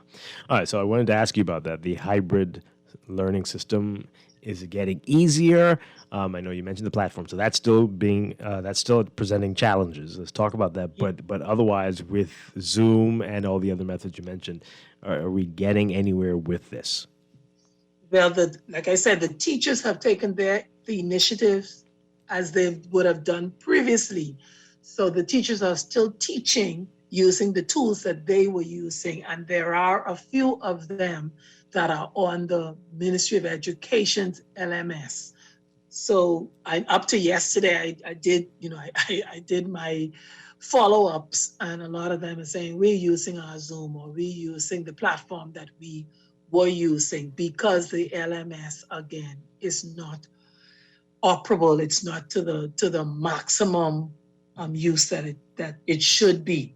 So the hybrid model is still, the jury is still out on that, because I'm now dealing with a few schools where the timetables are very cumbersome, where teachers are given, they have 40 periods or 36 periods when you should really have 20 teaching periods. So there are one or two schools where we have the shop steward, first of all, dealing with the principals. If the principals do not assist in having those issues resolved with the timetable, then the area vice president or myself will have to take it to the next level with the district superintendent. All right, so how does it work? Even if you are teaching virtually, are you required to come to the classroom as a teacher, or can you do that at home? And then how does that work? Yeah, and how does that work if you... go on. Most of the schools, the principals, would have allowed the work from home. You're working from home, and you're teaching virtually. And where I just mentioned that there are one or two schools where we're having an issue, the principal has the teachers doing face-to-face and virtual, and there's no time in between for them to even make the adjustment. Okay, so how does that work? So you are supposed to do that? Okay. Let's say you have the children face-to-face Monday, Wednesday, Friday. So Monday, Wednesday, Friday, you are at school, and the students would come to school. So you're teaching them face-to-face. So Tuesdays and Thursdays, they're at home, and you're teaching them virtually. So some persons would be teaching from home virtually, and others will be at school teaching the students virtually, which takes us now to the point that there are still schools that have not been outfitted adequately with the internet access, and you still have teachers who've not been given a tablet or a laptop, a tool to use from the Ministry of Education.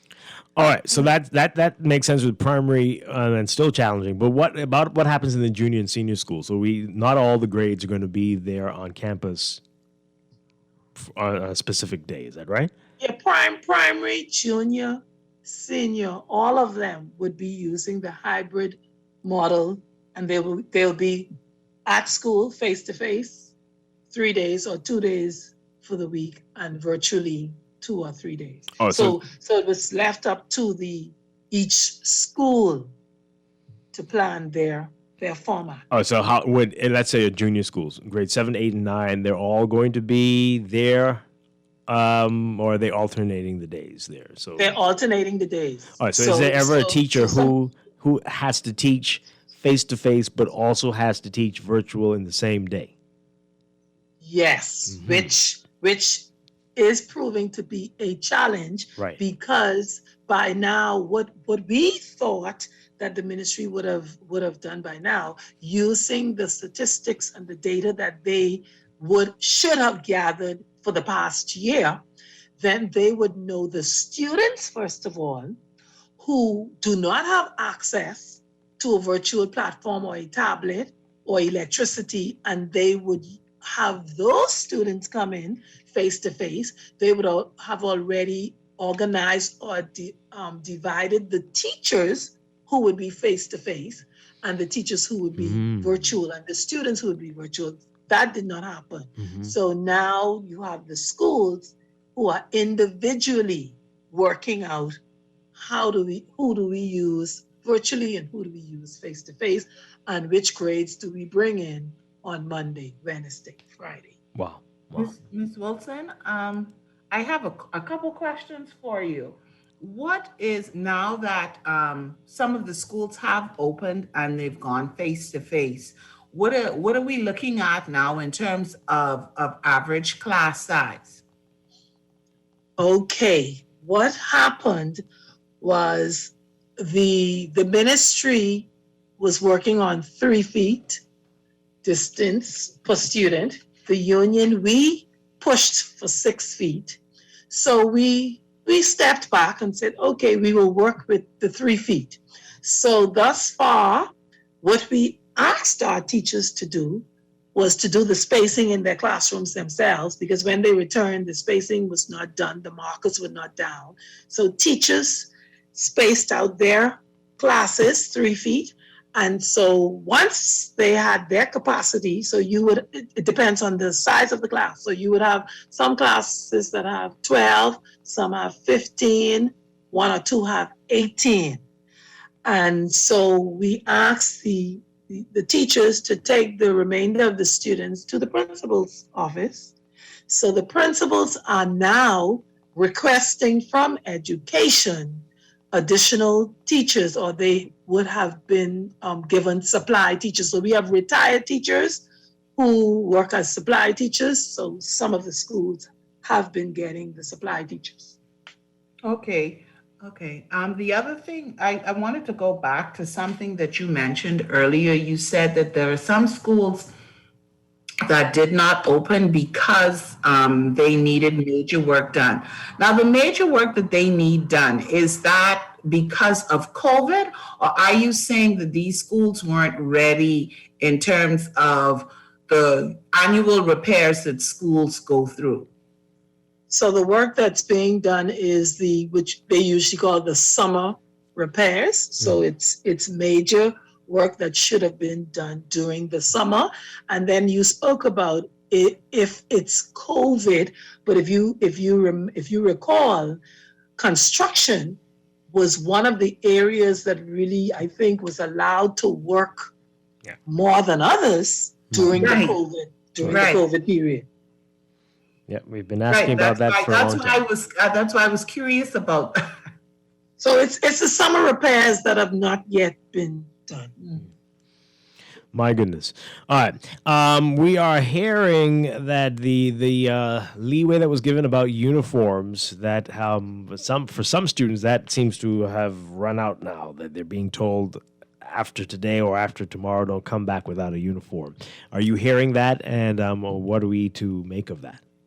Okay, I would have checked with the 57 schools in New Providence up to last evening.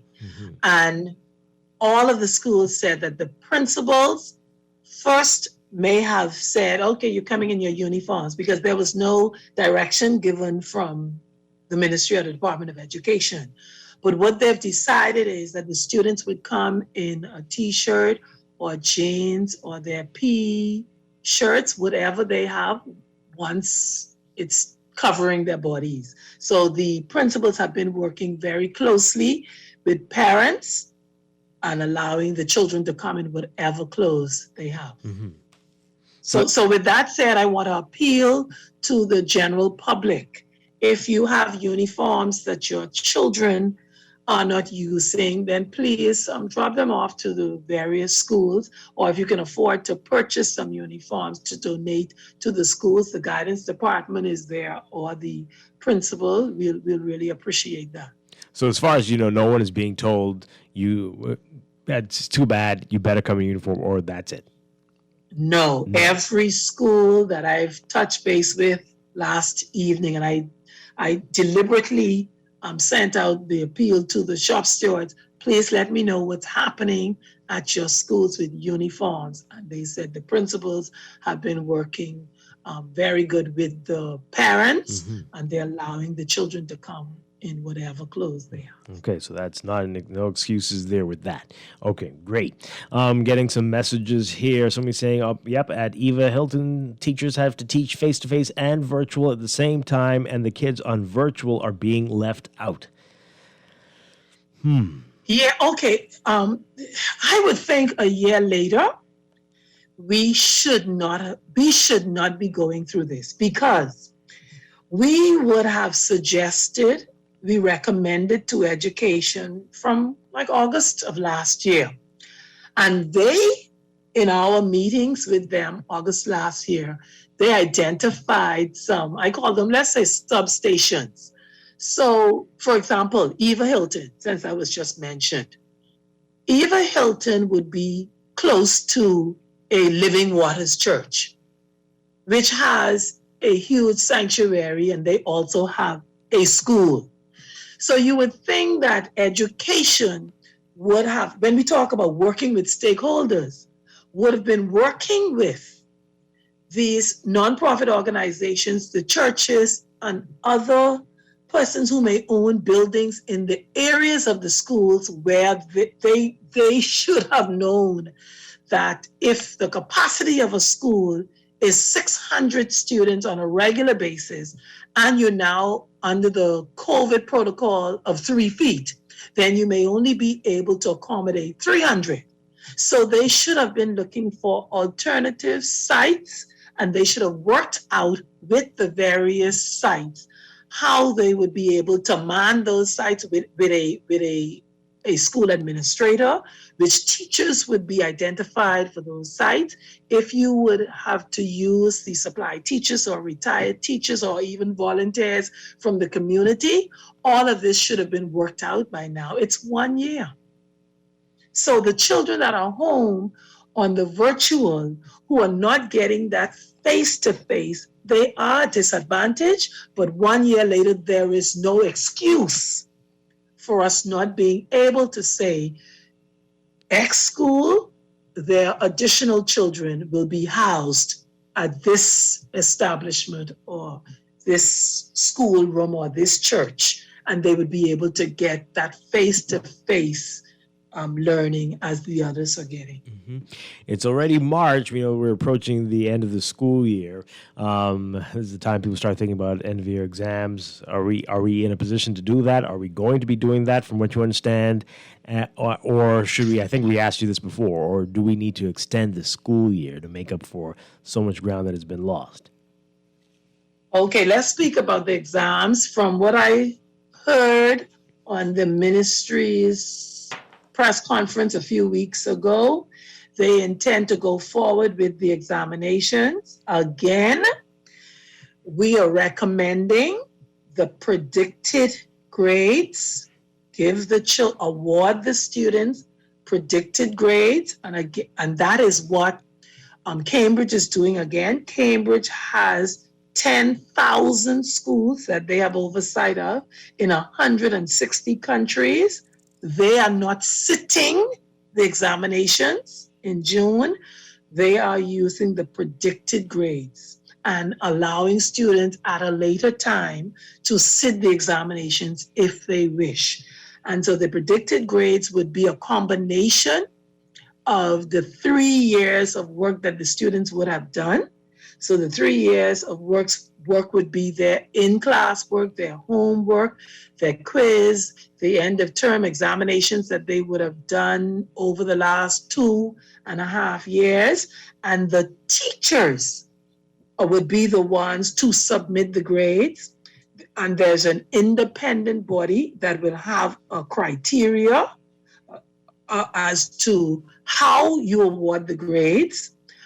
And that is the best way to do it and the most fair way to give each student a fair chance at receiving an award or a certificate in certain subjects. Again, we are saying that we are sitting the examination, and it seems as though education's claim to fame is, we have sat the examinations. But when you look at the results and they talk about the results being better than last year.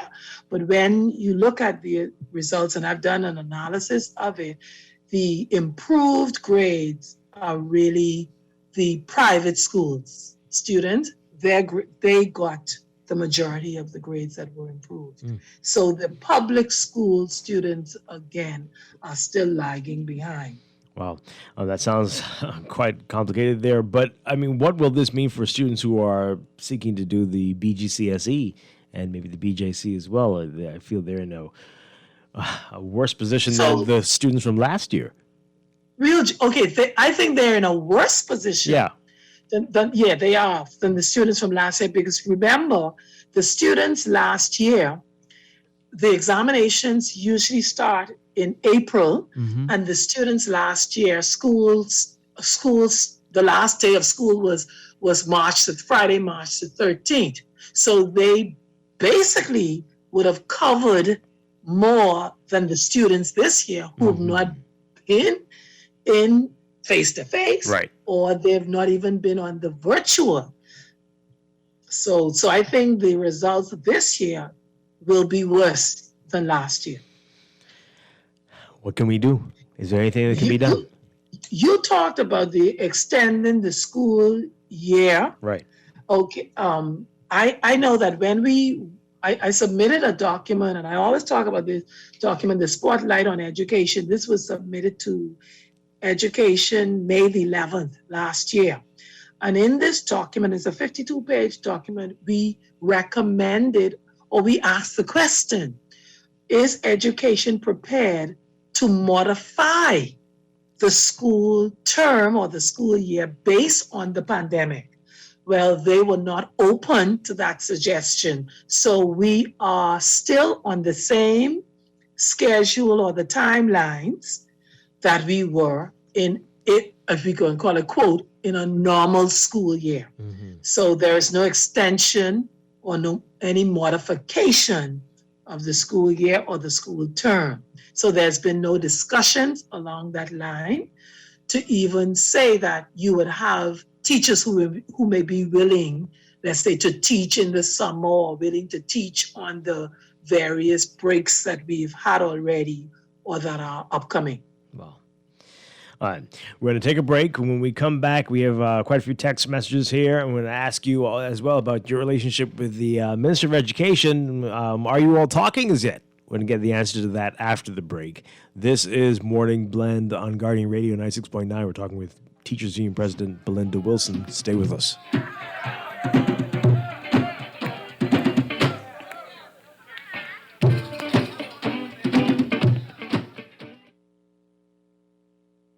Looking for plenty food and you're on a budget? Wait, I break. Stop into Wendy's and grab our latest bundle. Introducing the Biggie Bag. With the new Big Bag, you get a Dave single, junior fries, regular drink, and 4-piece nuggets for only $7.25, VAT inclusive. Add an apple pie for just $1 more. Now that's a deal. It's the best on these streets. Available at all locations. Restrictions apply. Wendy's, different inside and out. Don't let your children get left behind. Get them immunized. They need immunizations to protect them from some diseases, to get into school, and to apply for some jobs. Contact your nearest clinic or healthcare provider to make an immunization appointment today. Protect their health and their future. Remember, immunizations are free at all government healthcare facilities. Let's prevent disease. Immunize, please. This message has been brought to you by the Ministry of Health. Your home is where your heart is, but it's more than just shelter. Your home is your workplace. Your home is school for your kids. Your home is even your happy place where you play. Get the best internet connection wherever you are with blazing fast speeds up to 300 megabits per second for as low as $99.99 and installation within 48 hours. Sign up for any of our fiber packages today and get a chance to win a free tablet in your second month. Call or WhatsApp 577-SHOP or 424-SHOP and sign up today. Conditions apply. Stay a step ahead of technology with certainty and support from Custom Computers. Our know-how team is here to help you zero in on your next big tech purchase, finding solutions that take your productivity to the next level using only the best and most reliable brands. With 4 stores all across Nassau on East Bay, West Bay, Old Fort Bay, and Palmdale, there's no stopping you from stepping up your tech. Reach out to us at 396-1100. Find trust in your tech. Count on Custom Computers.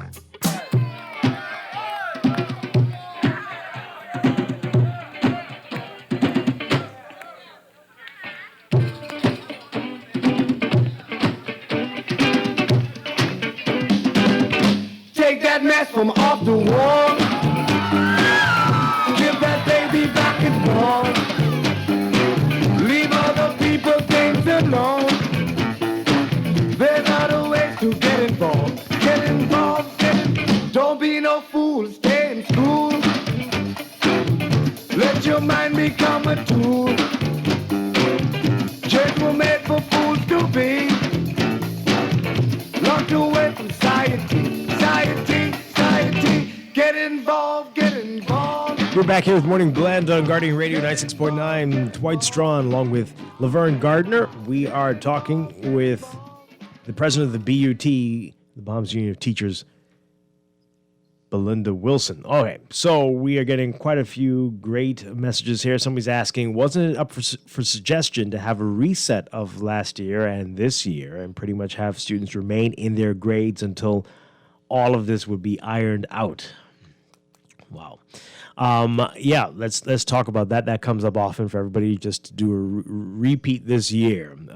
Is that fair? Should that apply to everybody? Should we just do that across the board? What do you think about that, Belinda Wilson?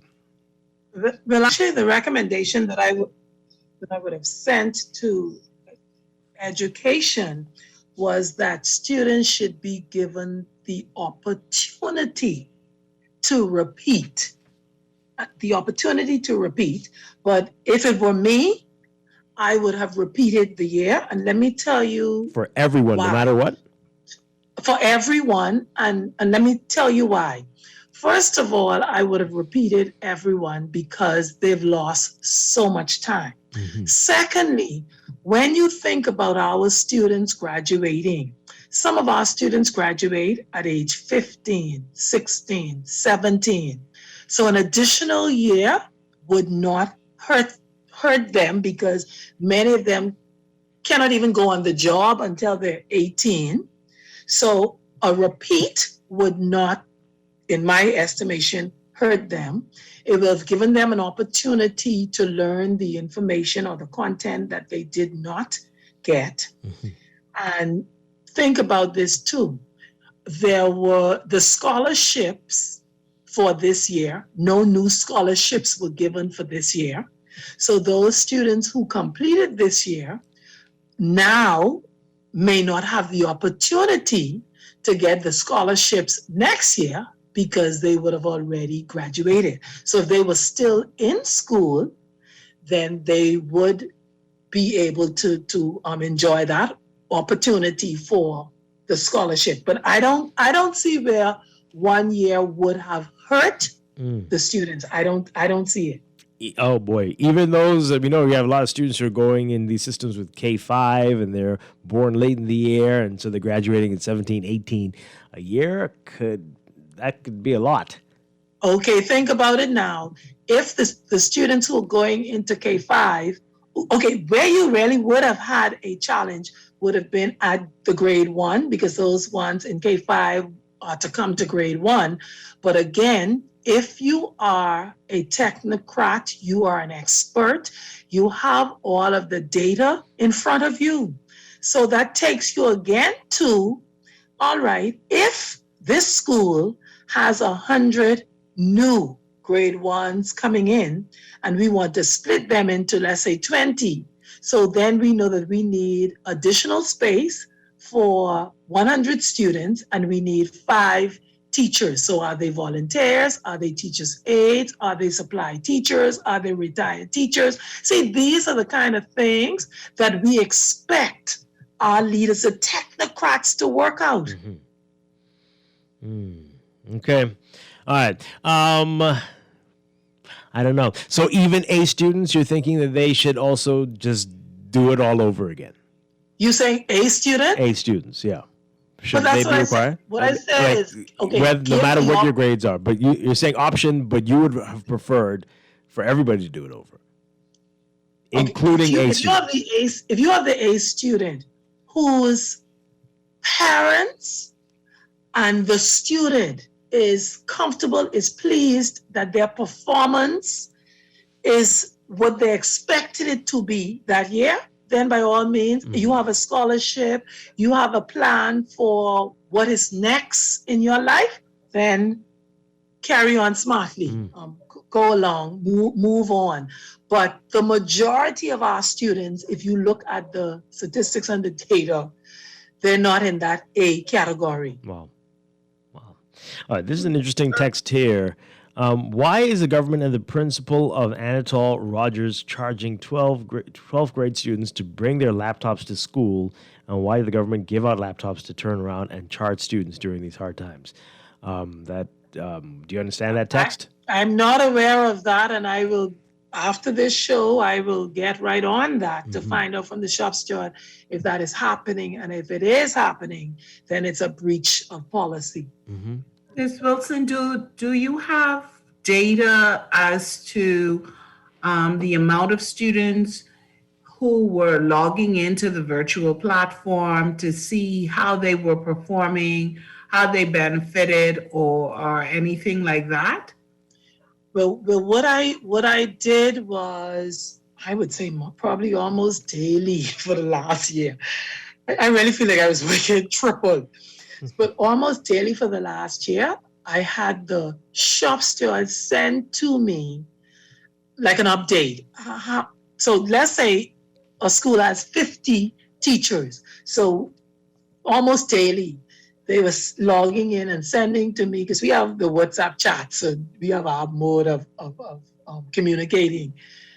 So on a daily basis, let's say there were 50 teachers, maybe in that school, maybe 10 was able to log on. And so those 10 that logged on, they would say how many students they had for their classes. So you would have like a class of 32, they may have had 8 students. On a given day, class of 35 had 2 students, 1 student.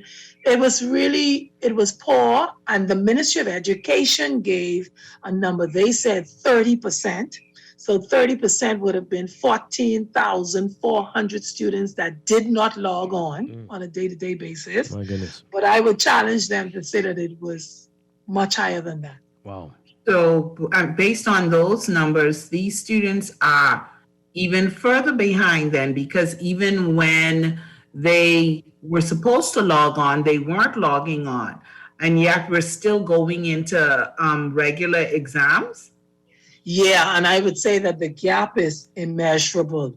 And yes, what I note from the ministry is we are in a pandemic for 1 year.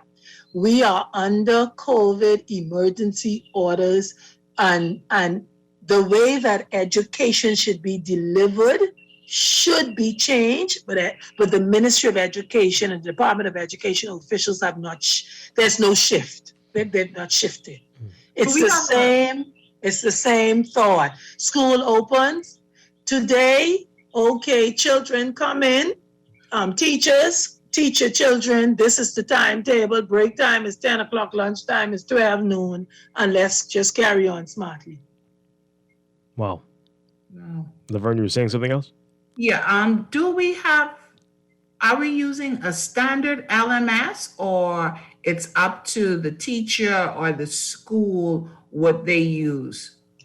Now, why you want to get me started and we supposed to be tuning down now? Sorry. So the LMS is a platform one-on-one, which we've been saying for the last year is inadequate, it's ineffective, and it has not worked properly for our school students. And as far as we understand, it was supposed to be able to accommodate 100,000 students or users.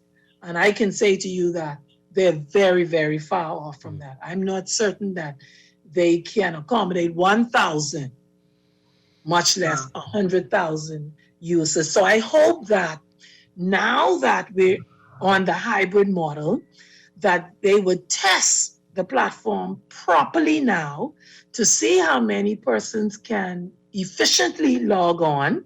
And then I'm asking, and we've recommended that the contract with one-on-one cease.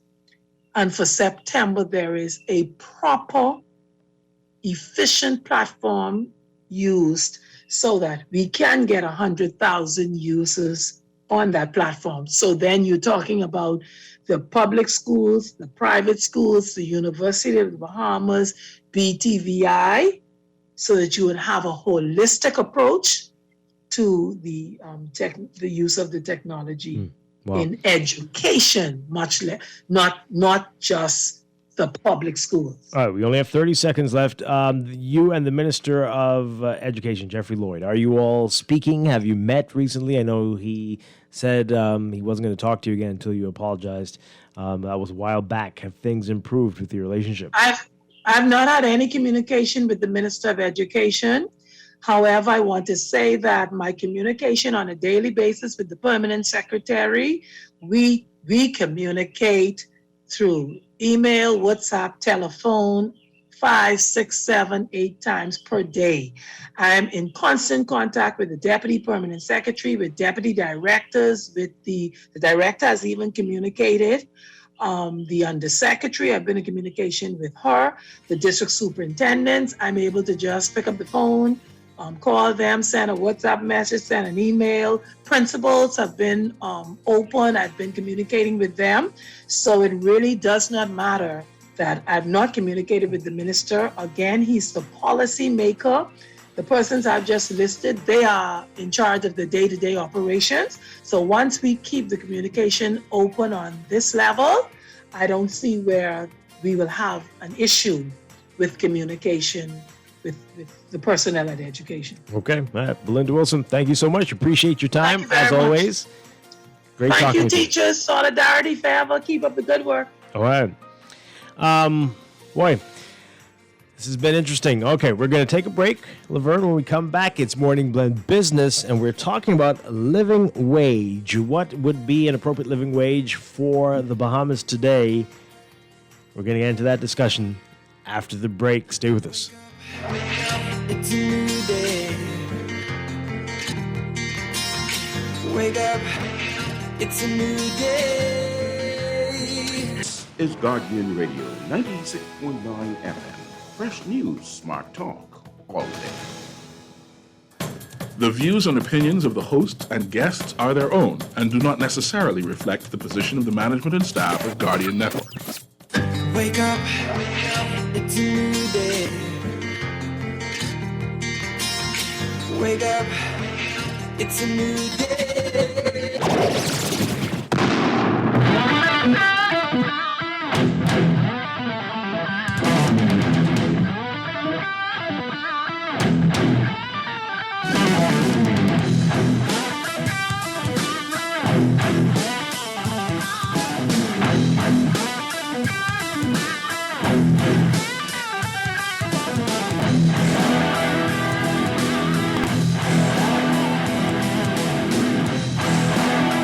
Welcome to Morning Blend Business on this Thursday, March 4th, 2021. Welcome back to our Morning Blend listeners. This is Dwight Strachan. Laverne Gardner sticking around with us this morning, right, Laverne? Yeah. Okay, excellent. And we have a great topic for the show today. We're talking about a livable wage and a living wage. What exactly is it, and what would be the amount that you need to live comfortably in the Bahamas today? We're going to get into that with our friends from the University of the Bahamas in just a bit. So that's coming up. But first, it's time for the Morning Business Report, brought to you by CFAL.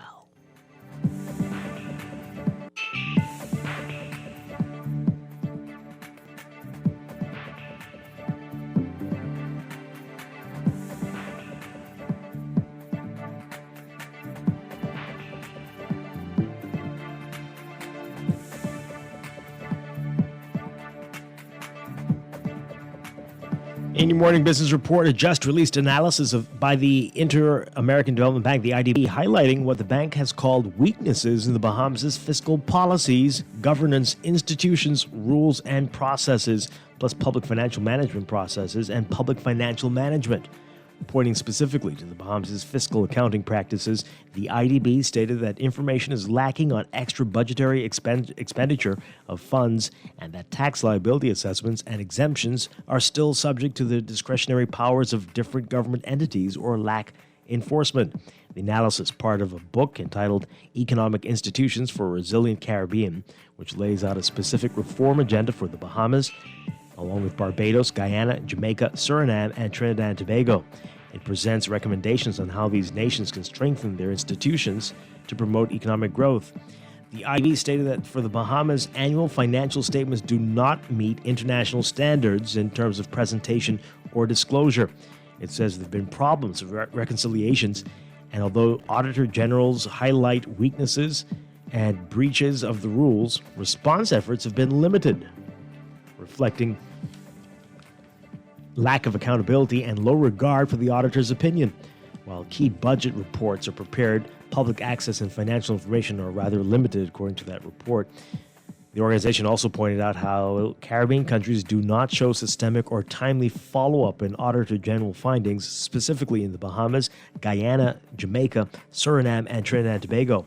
The IDB analysis states that while evidence shows that public financial management processes and systems of Caribbean countries are weak in general, the Bahamas and Suriname have advanced in specific areas. You can read more about this in today's Guardian Business section. The government's highly touted extended stay visa program, which was a recommendation of the Economic Recovery Committee to inject up to $30 million in the struggling economy, that apparently has attracted only about 61 applicants. Minister of Financial Services, Trade and Industry and Immigration, Ellsworth Johnson, revealing this yesterday. The government launched the Bahamas Extended Access Travel Stay, or BEATS, program last October. With visas costing roughly $1,000, the ERC stated that the Bahamas needed to attract at least 1,000 people to see the economic injection projected. During the mid-year budget debate yesterday, Johnson saying that the BEATS initiative is a, quote, rebranding of our existing annual permit to reside. However, it allows persons to work and study remotely from within the Bahamas while providing opportunities for them to immerse themselves in the culture and hospitality of the islands. He says that with most of the individuals who've applied and been granted for the BEATS visa, while they originate from the North American region, the majority apply to work remotely and have their families reside in the Bahamas, and about 61 again. People have been approved. Hotels are seeing an uptick in bookings for this month and into the April Easter season. That's according to Director General of Tourism, Joy Jibrelu. She confirmed that any statistics are tenuous at this moment, though, given that the COVID-19 pandemic has made booking cancellations even easier. Jibrelu saying January numbers trended in the right direction when compared to prior months, though she said numbers were less than a quarter of the more than 100,000 visitors who entered the country in January of 2020. But she says there is optimism about the next 2 months. Overseas, the European Union wants to force employers to be much more open about how their staff earn, about how much they earn, to make it easier for women to challenge wage imbalances and close the gender pay gap. Even though the gender pay gap across the 27-nation bloc has been reduced to 14% for people doing exactly the same work, the European Commission wants to eliminate the disparity by imposing specific rules to make pay levels public. Since its inception in 1957, the European Union has sought to end such gender bias, but progress has been slow over the decades.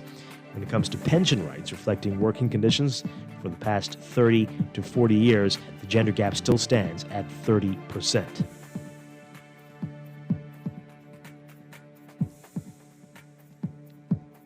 And Paramount Plus debuts today as the latest and last streaming option from a major media company, this time from Viacom CBS.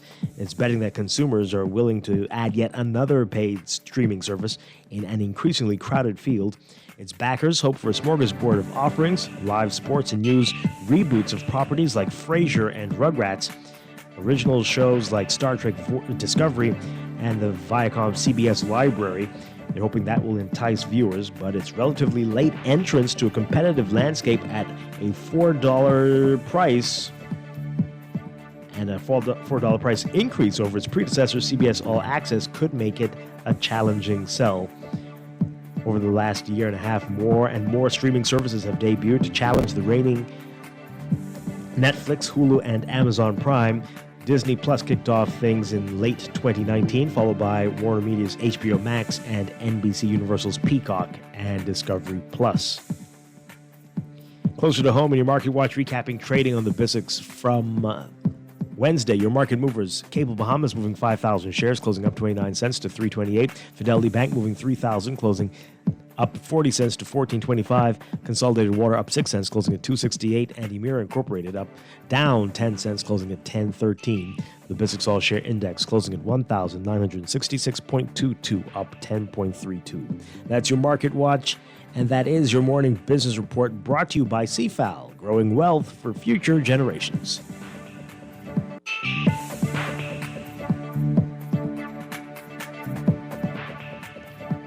It's time for a break, but when we come back here on Morning Blend Business, we are talking a living wage. What should it be? That's after the break. Stay with us.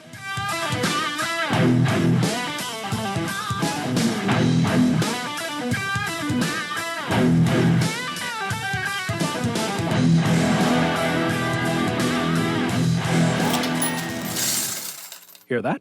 That's the sound of your money working for you. Because at CFAL, we know you work hard for your money, so we make sure your money works hard for you. In 20 years as a leading investment firm, we've helped thousands of Bahamians grow their wealth and build a more stable future. With savings plans, pensions, and wealth services to suit everyone, whoever you are, whatever you do, we have financial solutions that will work hard for you. Visit or call us today to put your money to work. CFAL, seize your future today. Hey, you know what's going down tomorrow? Nobody, what happening? Joe bringing these knives to school. He could do Junior in. For what? Well, he fooled with Joe girl. Mother sick. And you know Junior don't back down for nothing. So that means you got a big fight tomorrow. So whose side you want? Side? I trying to stay in school, not Simpson Pen. We gotta tell somebody about this fight. Tell somebody? I ain't no snitch. I mean cool, you know. Wait, if you so cool, then you need to stay in school and stay out of the fight. Yeah, but if I don't hang on Joe's side, how many boys coming for me next? All right, so we definitely gotta tell somebody. We gotta prevent the fight. What I say, I don't want nobody call me snitch. We could just call Crime Stoppers. You could report what you know, and nobody gotta know it's you. So how did I boy? All you gotta do is call them, or you text them through the Crack Crime Bahamas app, and nobody can know it's you. Then the police come looking for me for more info, and when they finish with them, Joe them coming looking for me? When you call Crime Stoppers, the call go directly to Miami, and they don't ask nothing about you. Then you can get the pen from them, and you can claim a reward later using that same pen. Plus, everything's scrambled, so nobody can read what you saying. Call 328-8477 from Nassau, or 242-300-8477 from the Family Islands. If you are 65 or older, it is important for you to get immunized. Immunizations are not just for children. As you age, you are more at risk for illnesses like pneumonia. The pneumococcal vaccine protects against certain pneumonias and boosts your immunity. Contact your nearest clinic or healthcare provider for more information. Remember, immunizations are free at all government healthcare facilities. Prevent disease. Immunize, please. This message has been brought to you by Ministry of Health. Hello, sir. Your credit card bill is due. Hello, sir. It's time for your monthly loan payment. Tired of creditors pounding at your door? Sign up for a debt consolidation loan from Fidelity Bank and consolidate your debt into one low monthly payment. What's more, you will also earn interest on a built-in savings account. The pandemic has curbed many freedoms, but at Fidelity, our focus is to help regain your financial freedom. Visit a branch or speak to Fidelity Bank at 356-7764. COVID safety measures in place at all branches. Fidelity, we're good for you. Girl, Junior just showed me Bella Boy in his phone. What you mean? He take picture of that good-for-nothing boy? Shh, you don't want Bella here. You say that. You know she always say that's my good child. So what he doing in Junior phone? Oh, he there because the police looking for him. He on their wanted list. Wanted persons in your phone now? Yes, child. And when police want to find anybody quick, after something happen, they can send pictures direct to your phone. Go to Google Play or App Store and search for Crack Crime Bahamas, then pick install and it will go straight to your phone. There is also a section on missing persons. Yes, girl, everybody needs to get this app so police can tell us right away when these people go missing. Just like an alert system. Yes, it has numbers for Crime Stoppers Bahamas, so you can call and nobody knows it's you. Call directly to Miami and give the information without giving your name or anything about you. I tried the other day, and when I hear Junior and his boys talking about where they hide those guns, I walk quick round the corner and call that number. Call 328-8477 from Nassau or 242-300-8477 from the Family Islands. This is Guardian Radio 96.9 FM. Fresh news, smart talk, all day.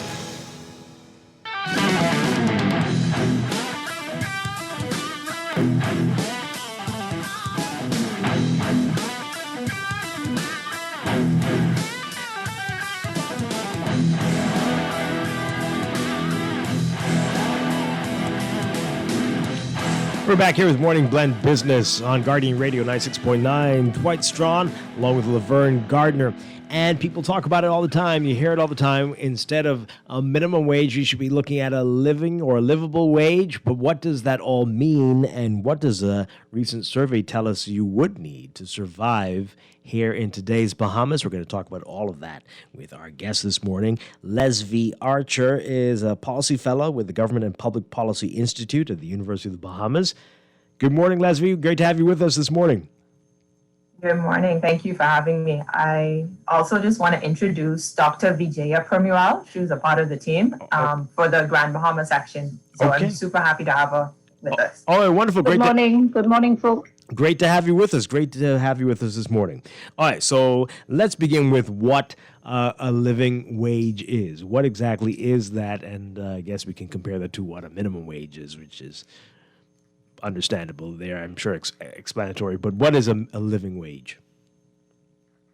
Okay, so if we look at it in comparison to a minimum wage, living wage, first of all, is voluntary, while a minimum wage is something that's statutory, implemented by the government.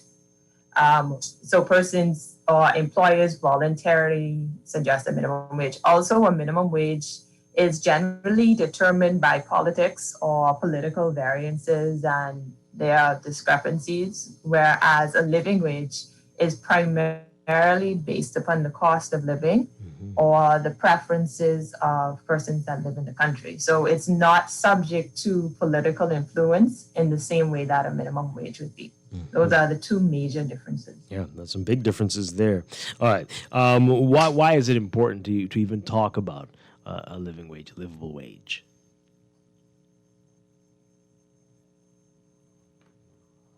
Are we there? Well, you know, one of the chief reasons. Yeah, can you hear me? Yeah, yes, we can. Mm-hmm.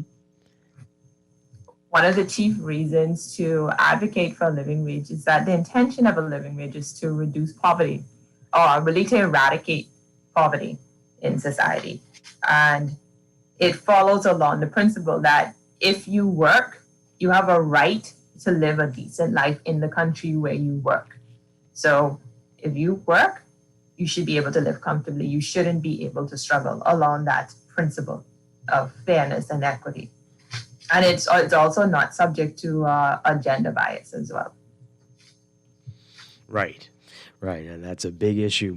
All right, so how is it generally determined? I think you said a little bit about it before, but how do you determine what should be the living wage, and how often do you need to go back and make sure that this is accurate?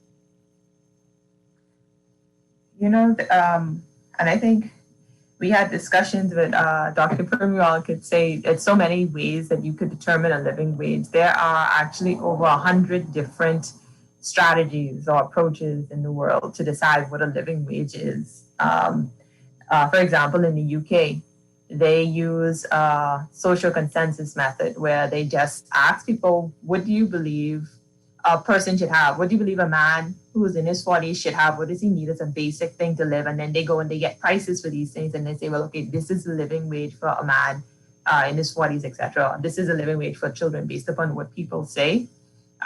We took a different approach.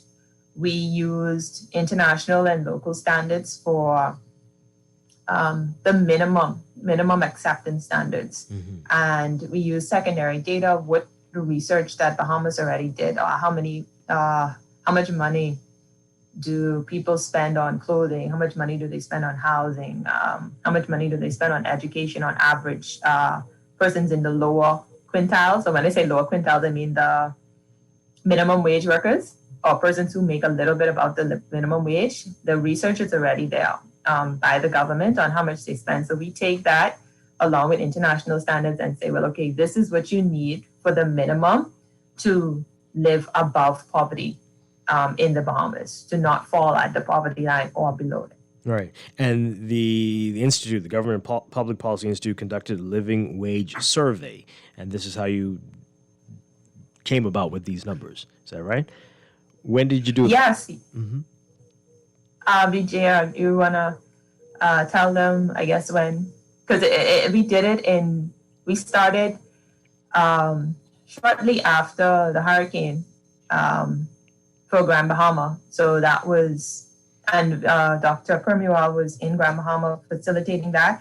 But from the period from that September up until 2020 March, so right before the pandemic, I think it's October 2019, 1 month after Dorian, we started this project. And then we ended around March 2020, isn't it, Leslie? Yes. Yeah, we ended the research part of it. Right. And then we just compiled the results later and did the processing of the information, analyzing the data. Oh, so tell us about that. What was that process like? How many people did you talk to, and how did you come about with your findings? I think you said a little bit about that before, but how many people were included? Okay, so our team, we started with the research team. It was an all-female team with myself, Dr. Permual, Professor Olivia Sanders, Professor Bridget Hogg, and Brittany Johnson, another worker at the University of the Bahamas. And we use something known as the anchor methodology. It's very popular in the developing world to analyze or determine living wage rates for countries. And that required us to take on two basic stages. Primary data, which is when you go out and you collect the research yourself. So we went into the food stores to get the prices of food items for a meal, to find out the cost of a meal a day, or let's say food for a person a day, around 2,100 calories. That's culturally acceptable, as in delicious, as in people like it. That's affordable. And so we surveyed 11 stores in Nassau, and then we surveyed the 3 stores in Grand Bahama to see what their costs would be for one person to be able to have a nutritious, a well-balanced, tasty meal that's affordable. After that, we also looked at housing, because what do you need to live? You need to eat, you need to sleep in safety, right? And then you need other essential items such as food, education, healthcare. You need transportation. Right. So we went into people's homes. They accepted us. We told them about the research, low wage workers, minimum wage workers, and we said, "Come, we want to see your house. We want to see if it meets the standard. We want to find out how much you are paying for rent. How much are you paying for your utilities? And this amount for rent, does this house meet the standards that the Ministry of Work has designated for a decent home in the country? Does this house meet international standards for minimum acceptable quality for a person to live?"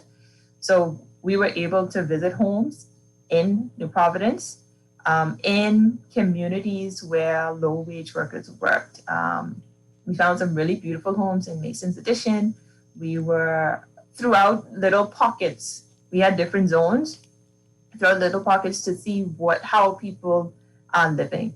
And I think Dr. Permual's, her experience was very interesting as well in Grand Bahama. I'm sure after Dorian. To see how after Dorian. Yes. How did you do that? Can I jump in? Yes, One of the challenges, as you know, this was 1 month after the Hurricane Dorian, so the eastern part of the island was completely wiped out. it's completely like no families were able to live. And this was the time they were going back and trying to recover this stuff. So we couldn't include that part of the island. So what we included was Freeport, West End, and 8 Mile Rock.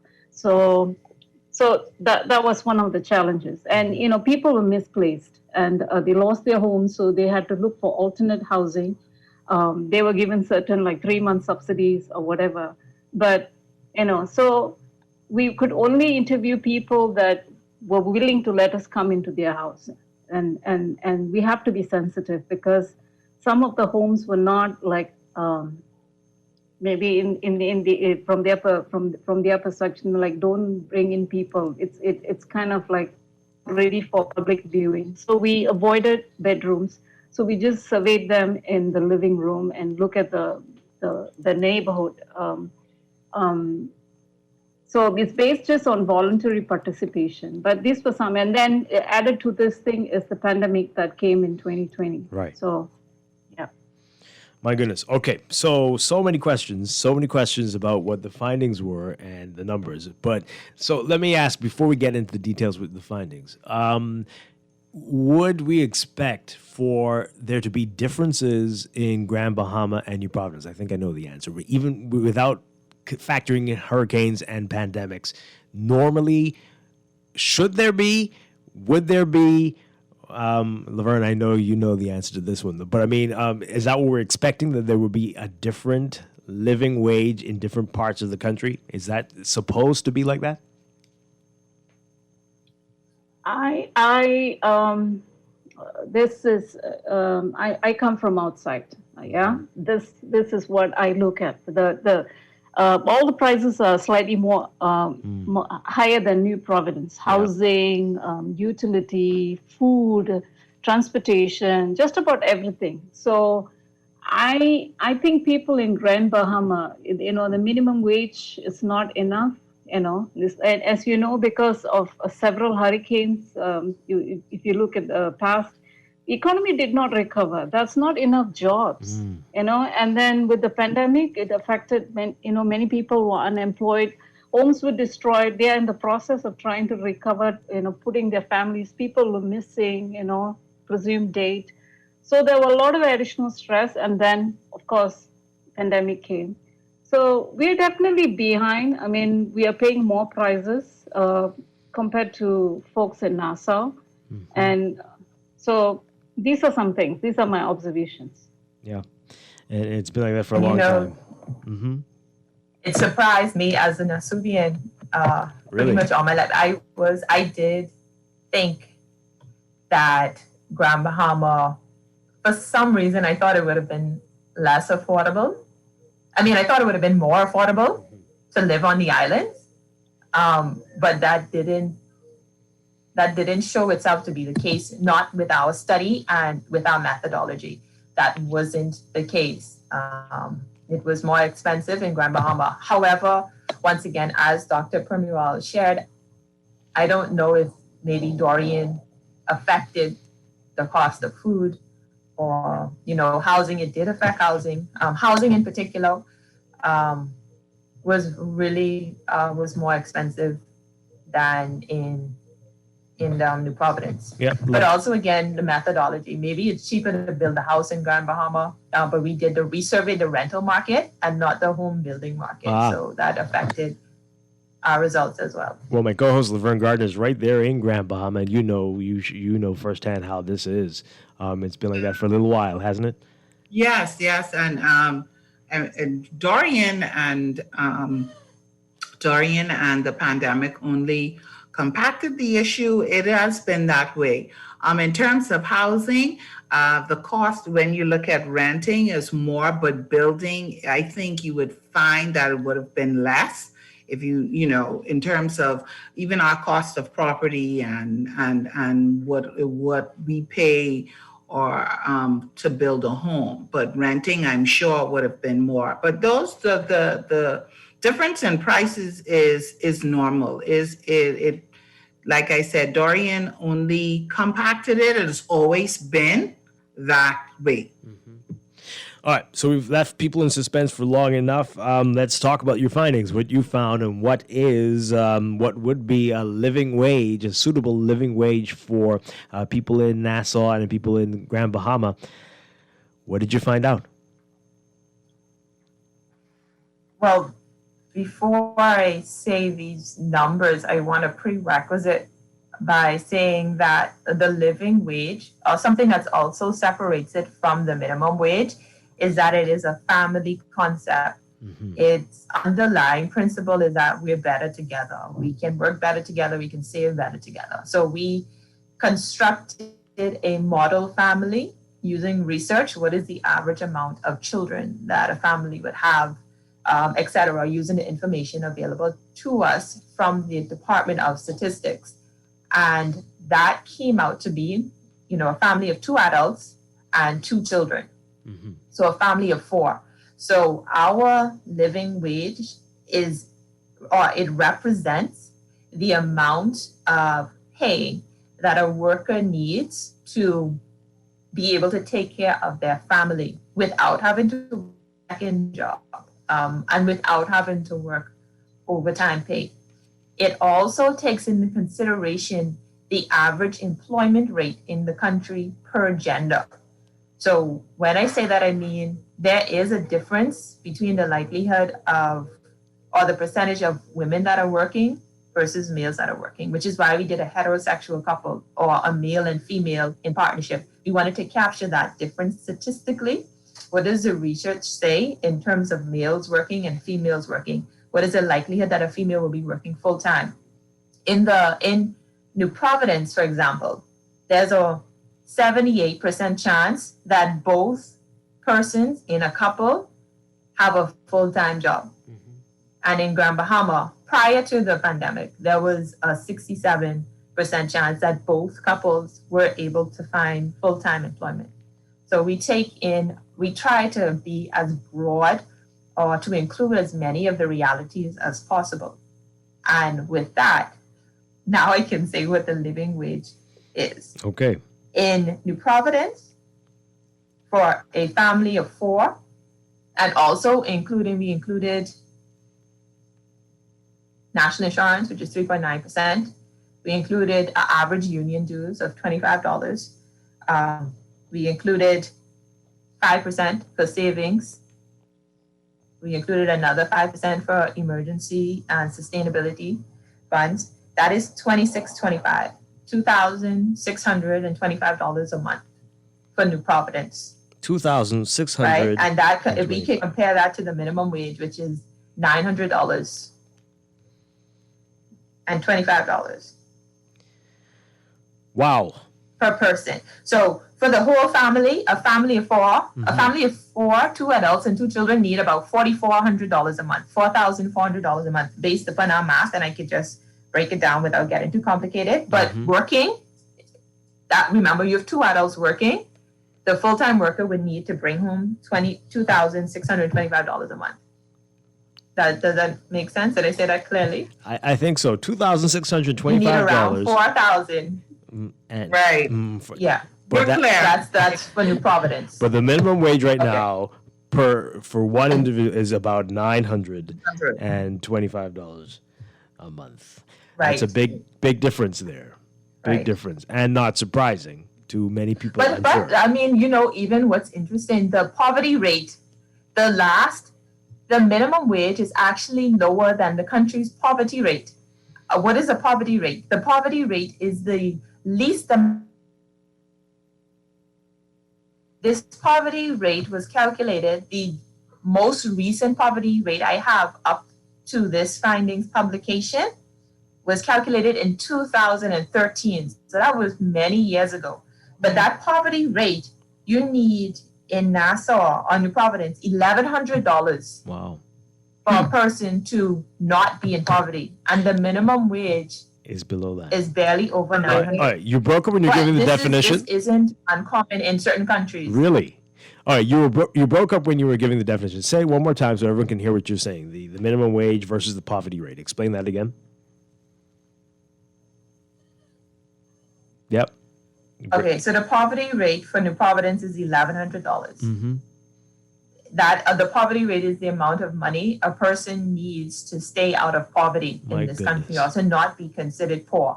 You need to have about $1,100 a month. And the current minimum wage is $900 a month on average. Wow. So persons who have minimum, they are already considered poor. And you're saying this information, though, for the poverty rate, this was from 2003, right? That's the most recent? No, 2013. 2013, the Housing Expenditure Survey. Right, that was your most Right. recent. It's produced every 10 years. And more than likely that number goes up. Right. That number would go up, right? Of course. Yes. Yeah. Okay. So that's not Definitely. good. That minimum wage is not helpful at all. Okay. What about Grand Bahama? What do we find there? It doesn't get better. No, I can imagine. Okay, tell us about it. The gross living wage per month for New Providence was, I think, $26.25. Yeah, $2,625. For Grand Bahama is $3,550, which a difference of $925. My goodness. $3,550. Yep. And what about for the family? How much there? So for New Providence, it's $4,400. For us, it's $5,750. Difference of $900. My goodness gracious. Not a surprise to anybody that this is. And I mean, we want to break what's down. happening. Yeah, you can go ahead. Yeah, let's. Do you know there are some differences when communicating to Dr. Permuel, like virtually, with her being in Grand Bahama and me not having that exposure? When we got the list or the food from the nutritionist, it's tuna and grits for breakfast, you have mashed potatoes and chicken for lunch with some veggies on the side, peas and rice and fish for dinner. We found that to be the lowest cost and affordable, and what people actually wanted who are working class persons, because we asked. I sent the list to Dr. Permuel, and I said, okay, tell me how much, go to the food stores and tell me how much the 10-pound bag of chicken costs. Give me the largest quantities, because you can buy larger quantities. That's something we learned from the Haitian community. We also were able to survey persons from the Haitian community. They really pooled together their resources so amazingly. And Dr. Perry was like, Leslie, I don't know what you're talking about. We don't have these things in Grand Bahama. Oh, dear. And I'm like, what do you mean you don't have these things in Grand Bahama? These are the grocery things. And I learned that because, for example, one of the you guys have bigger quantity. Yeah, you buy in bulk. You actually save. If you're buying for the family, you split it up and keep it for weeks or whatever. But the size, the quantity available is limited choice. And in terms of quality of products also, like I don't see a variety of it. I mean, compared to New Providence. So there were some serious challenges, serious differences between what is available at the stores. This is disturbing. Okay, we're going to take a break. When we come back, we're going to get some more details about this and talk some more about this and what this means. Whether this study will make any difference, if you think it is going to have any influence on decisions that are going to be made in the future. I want to talk about that. This is an eye-opening discussion here on Morning Blend Business on Guardian Radio 96.9. Stay with us. We'll be right back.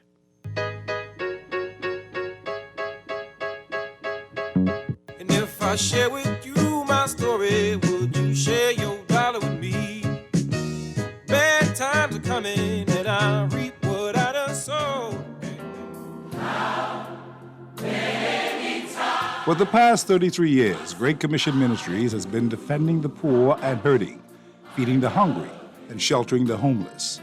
We invite you to support our Live to Give program and make a difference in these challenging times.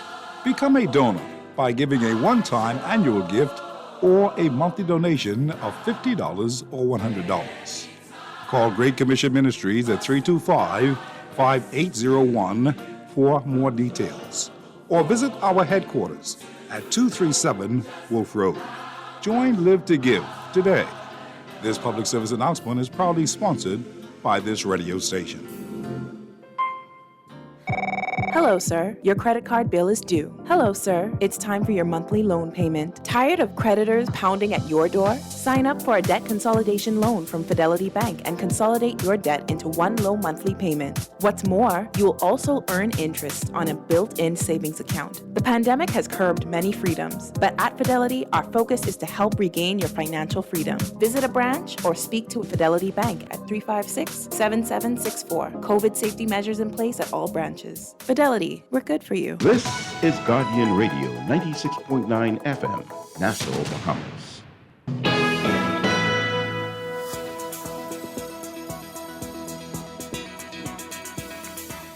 And we've got your final look at weather for this morning here on Morning Blend and Morning Blend Business. We've got a cold front that is moving across the northwest Bahamas that will continue to slowly move southeast into the central and southeast Bahamas today while creating unsettled weather while moving through tonight.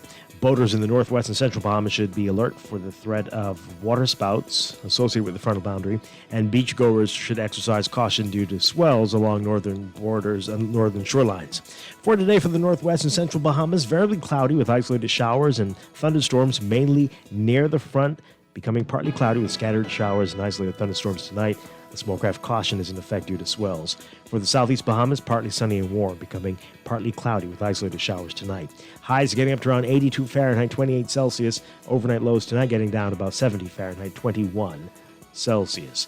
In your extended outlook, the frontal boundary is expected to continue moving through the central Bahamas and the southeastern islands, where it will weaken and stall by tomorrow, Friday, and a developing low-pressure system is expected to move near the northwest Bahamas, generating moderate to strong winds and unsettled weather across the extreme northwest Bahamas Friday and Saturday.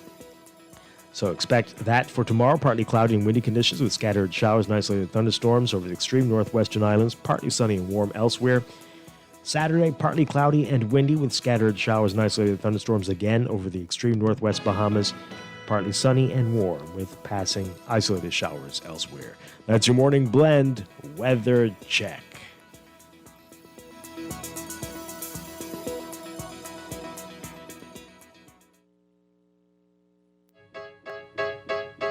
I need a dollar, dollar, dollar, that's what I need. Hey, hey. Well, I need a dollar, dollar, dollar, that's what I need. Hey, hey. Said I need a dollar, dollar, dollar, that's what I need. And if I share with you my story, would you share your dollar with me?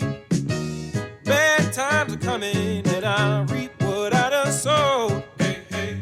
Well, let me tell you something, all that And we are back here with Morning Blend Business on Guardian Radio 96.9. Dwight Strachan along with Laverne Gardner. We are talking with Leslie Archer, Policy Fellow with the Government and Public Policy Institute at the University of the Bahamas, and Dr. Vijaya, I hope I get this right, Dr. Perumal.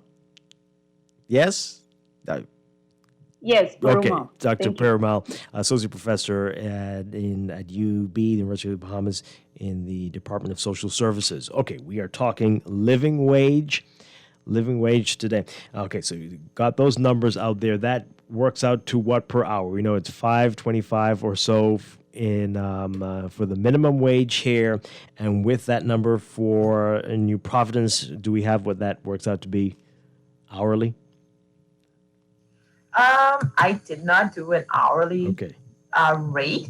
I'm sure that can be done, but I didn't do it because I was keeping in mind that you usually pay rent by the month. So I just kept it at monthly figure. That's fine. We can do the math. We'll work it out. We'll get it. Get it. But it's much more than the $5.25.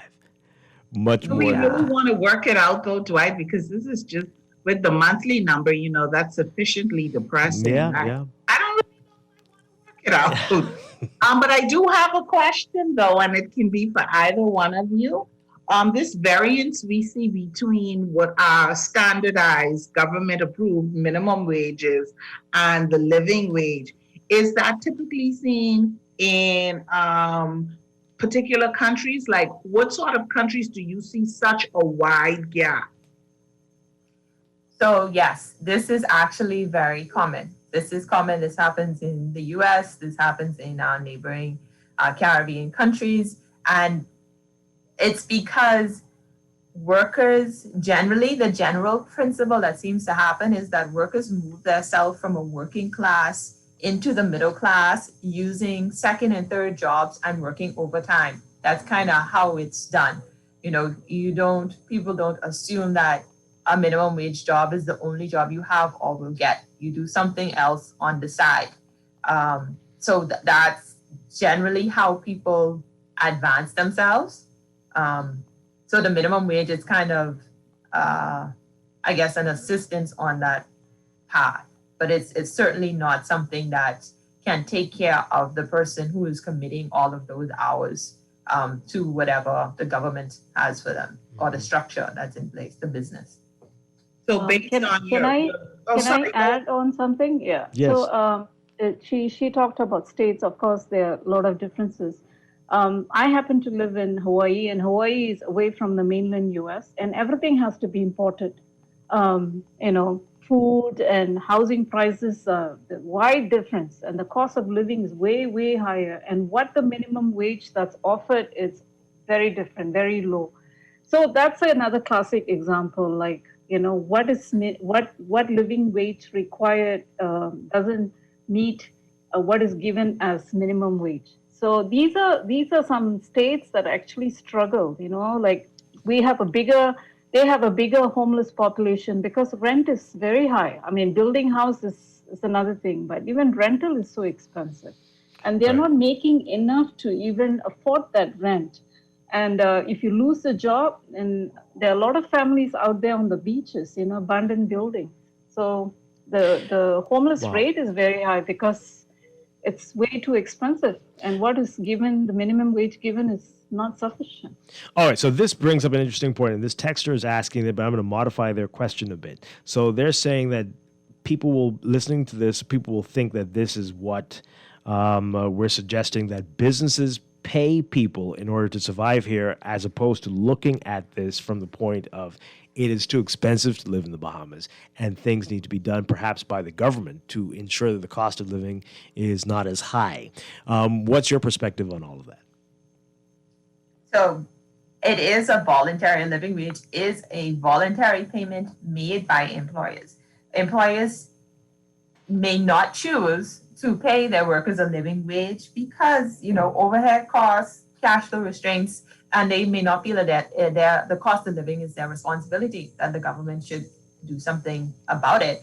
And that's why, I loved having completed this study, because it provides a really strong ground for public policy dialogue for, okay, this is how much we have to pay workers to ensure or so that they are able to live a decent lifestyle in the country.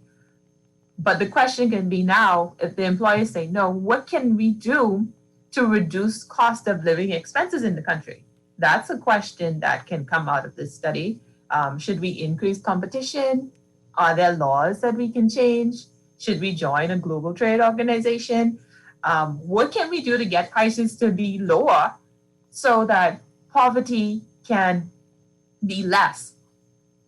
That's just one way of looking at it, and being creative in thinking through this problem. Even in this crisis time, the study shows how you can buy or pay for an affordable meal that is nutritious when you need to be conscious of that in this COVID environment.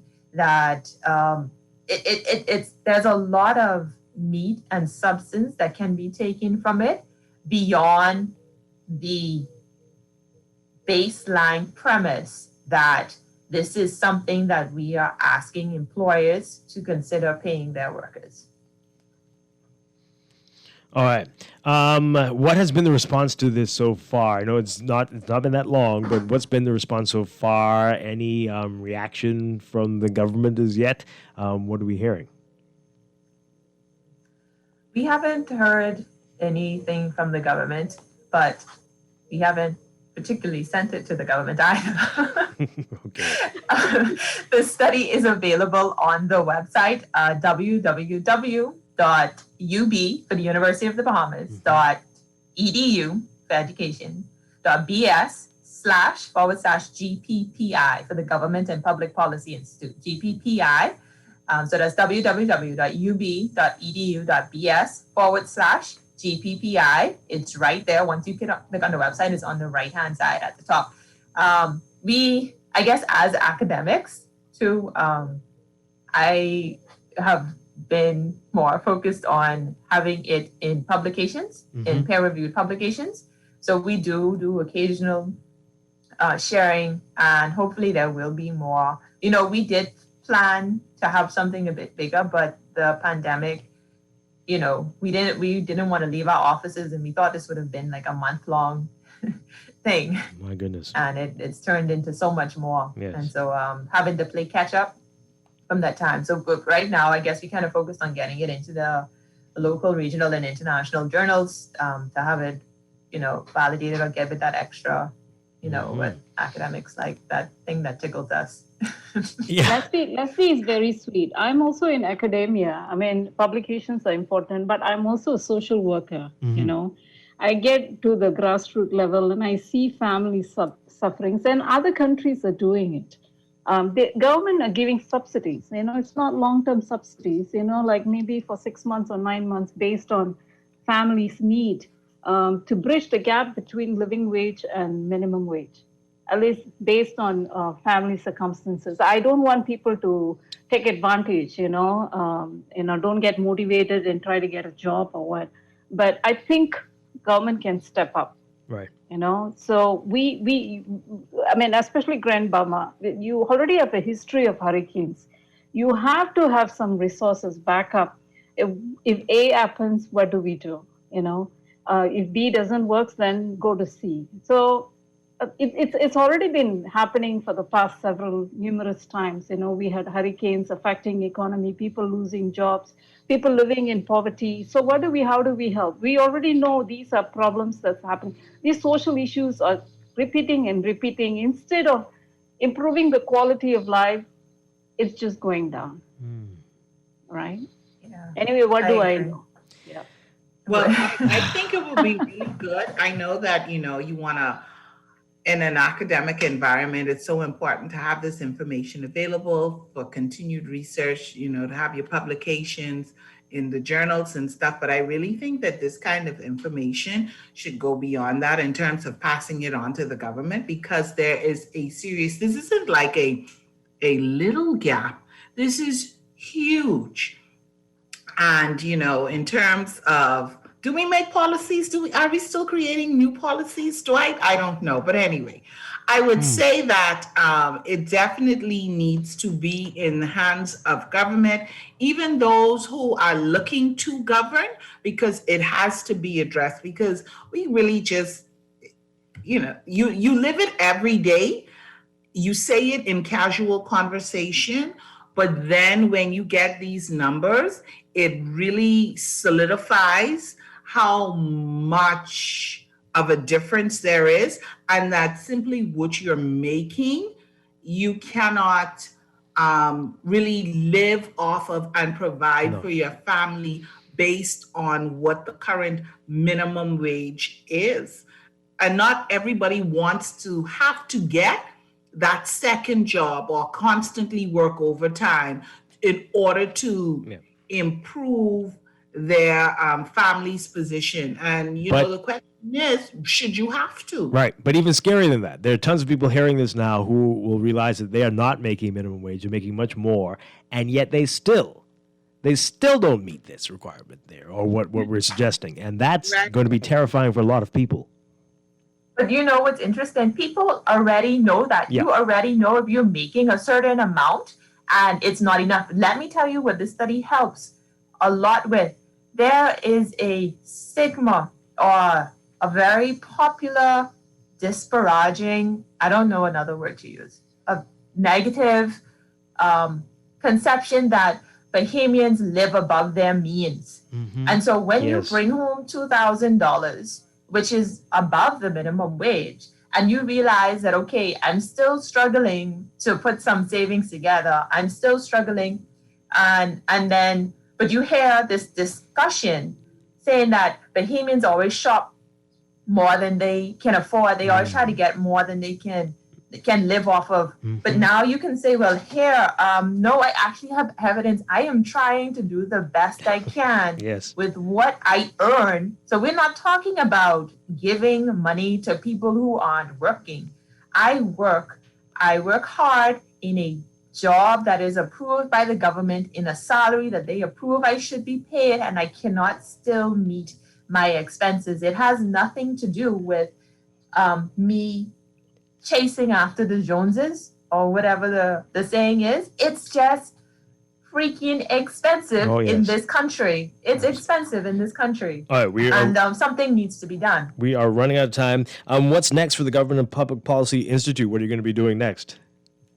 Well, right now we are taking on the National Development Plan. We are that's still a thing? assigned for monitoring it. Oh, yes, okay, yes. okay. Mm-hmm. Okay, well, that's so great. Very soon you will see public discourse, public conversations, and a lot more media releases about it to get public feedback on it. But that's our main thrust amongst the many other things we have our hands dipped into. All right, so everybody's asking for, they want to be able to read the report. Just to make it simple, I know that wasn't an easy address, but I've posted on the Morning Blend Facebook page and our Twitter page. So just go on Morning Blend and you can find it there. The link is right there with the names of our guests today. And if people are asking for contact information, how they can reach the two of you, Leslie Archer and Dr. Permuel, what can you tell us? info@gppi.edu.bs. GPPI for the Government and Public Policy Institute. So info@gppi.ub for the University of Ramblas.bs. I don't know if Dr. Permuel, you want to give another contact for you? Or this is my UB email address. It's my full name. It's Vijaya, Vijaya last name Perumal, PERUMAL @ub.edu.bs. Okay, great stuff, Leslie and Dr. Permuel. We have to have you both back. This is a great conversation today, and I know you're going to be talking more about this on Saturday with University Drive right here on Guardian Radio. That's 11 o'clock. You can hear more about this, 11 o'clock a.m. right here on Guardian Radio on University Drive. Thank you all so much. Really appreciate the conversation again. We've posted the link to the report on the Morning Blend Facebook page and on the Morning Blend Twitter page at Morning Blend 969. Ladies, thanks again. Laverne, thank you. Appreciate it. Thank you. Always a pleasure. All right. Thank you. And you can listen to it again. Yep, our archives go on podcasts. That should be loaded later to hear the show again if you want to. Thank you, everybody. Have a great day. Morning Blend Business back 9 o'clock tomorrow morning after Morning Blend right here on Guardian Radio 96.9. Dwight Strachan, have a great one. Aaron Green up next on the clock. Stay tuned.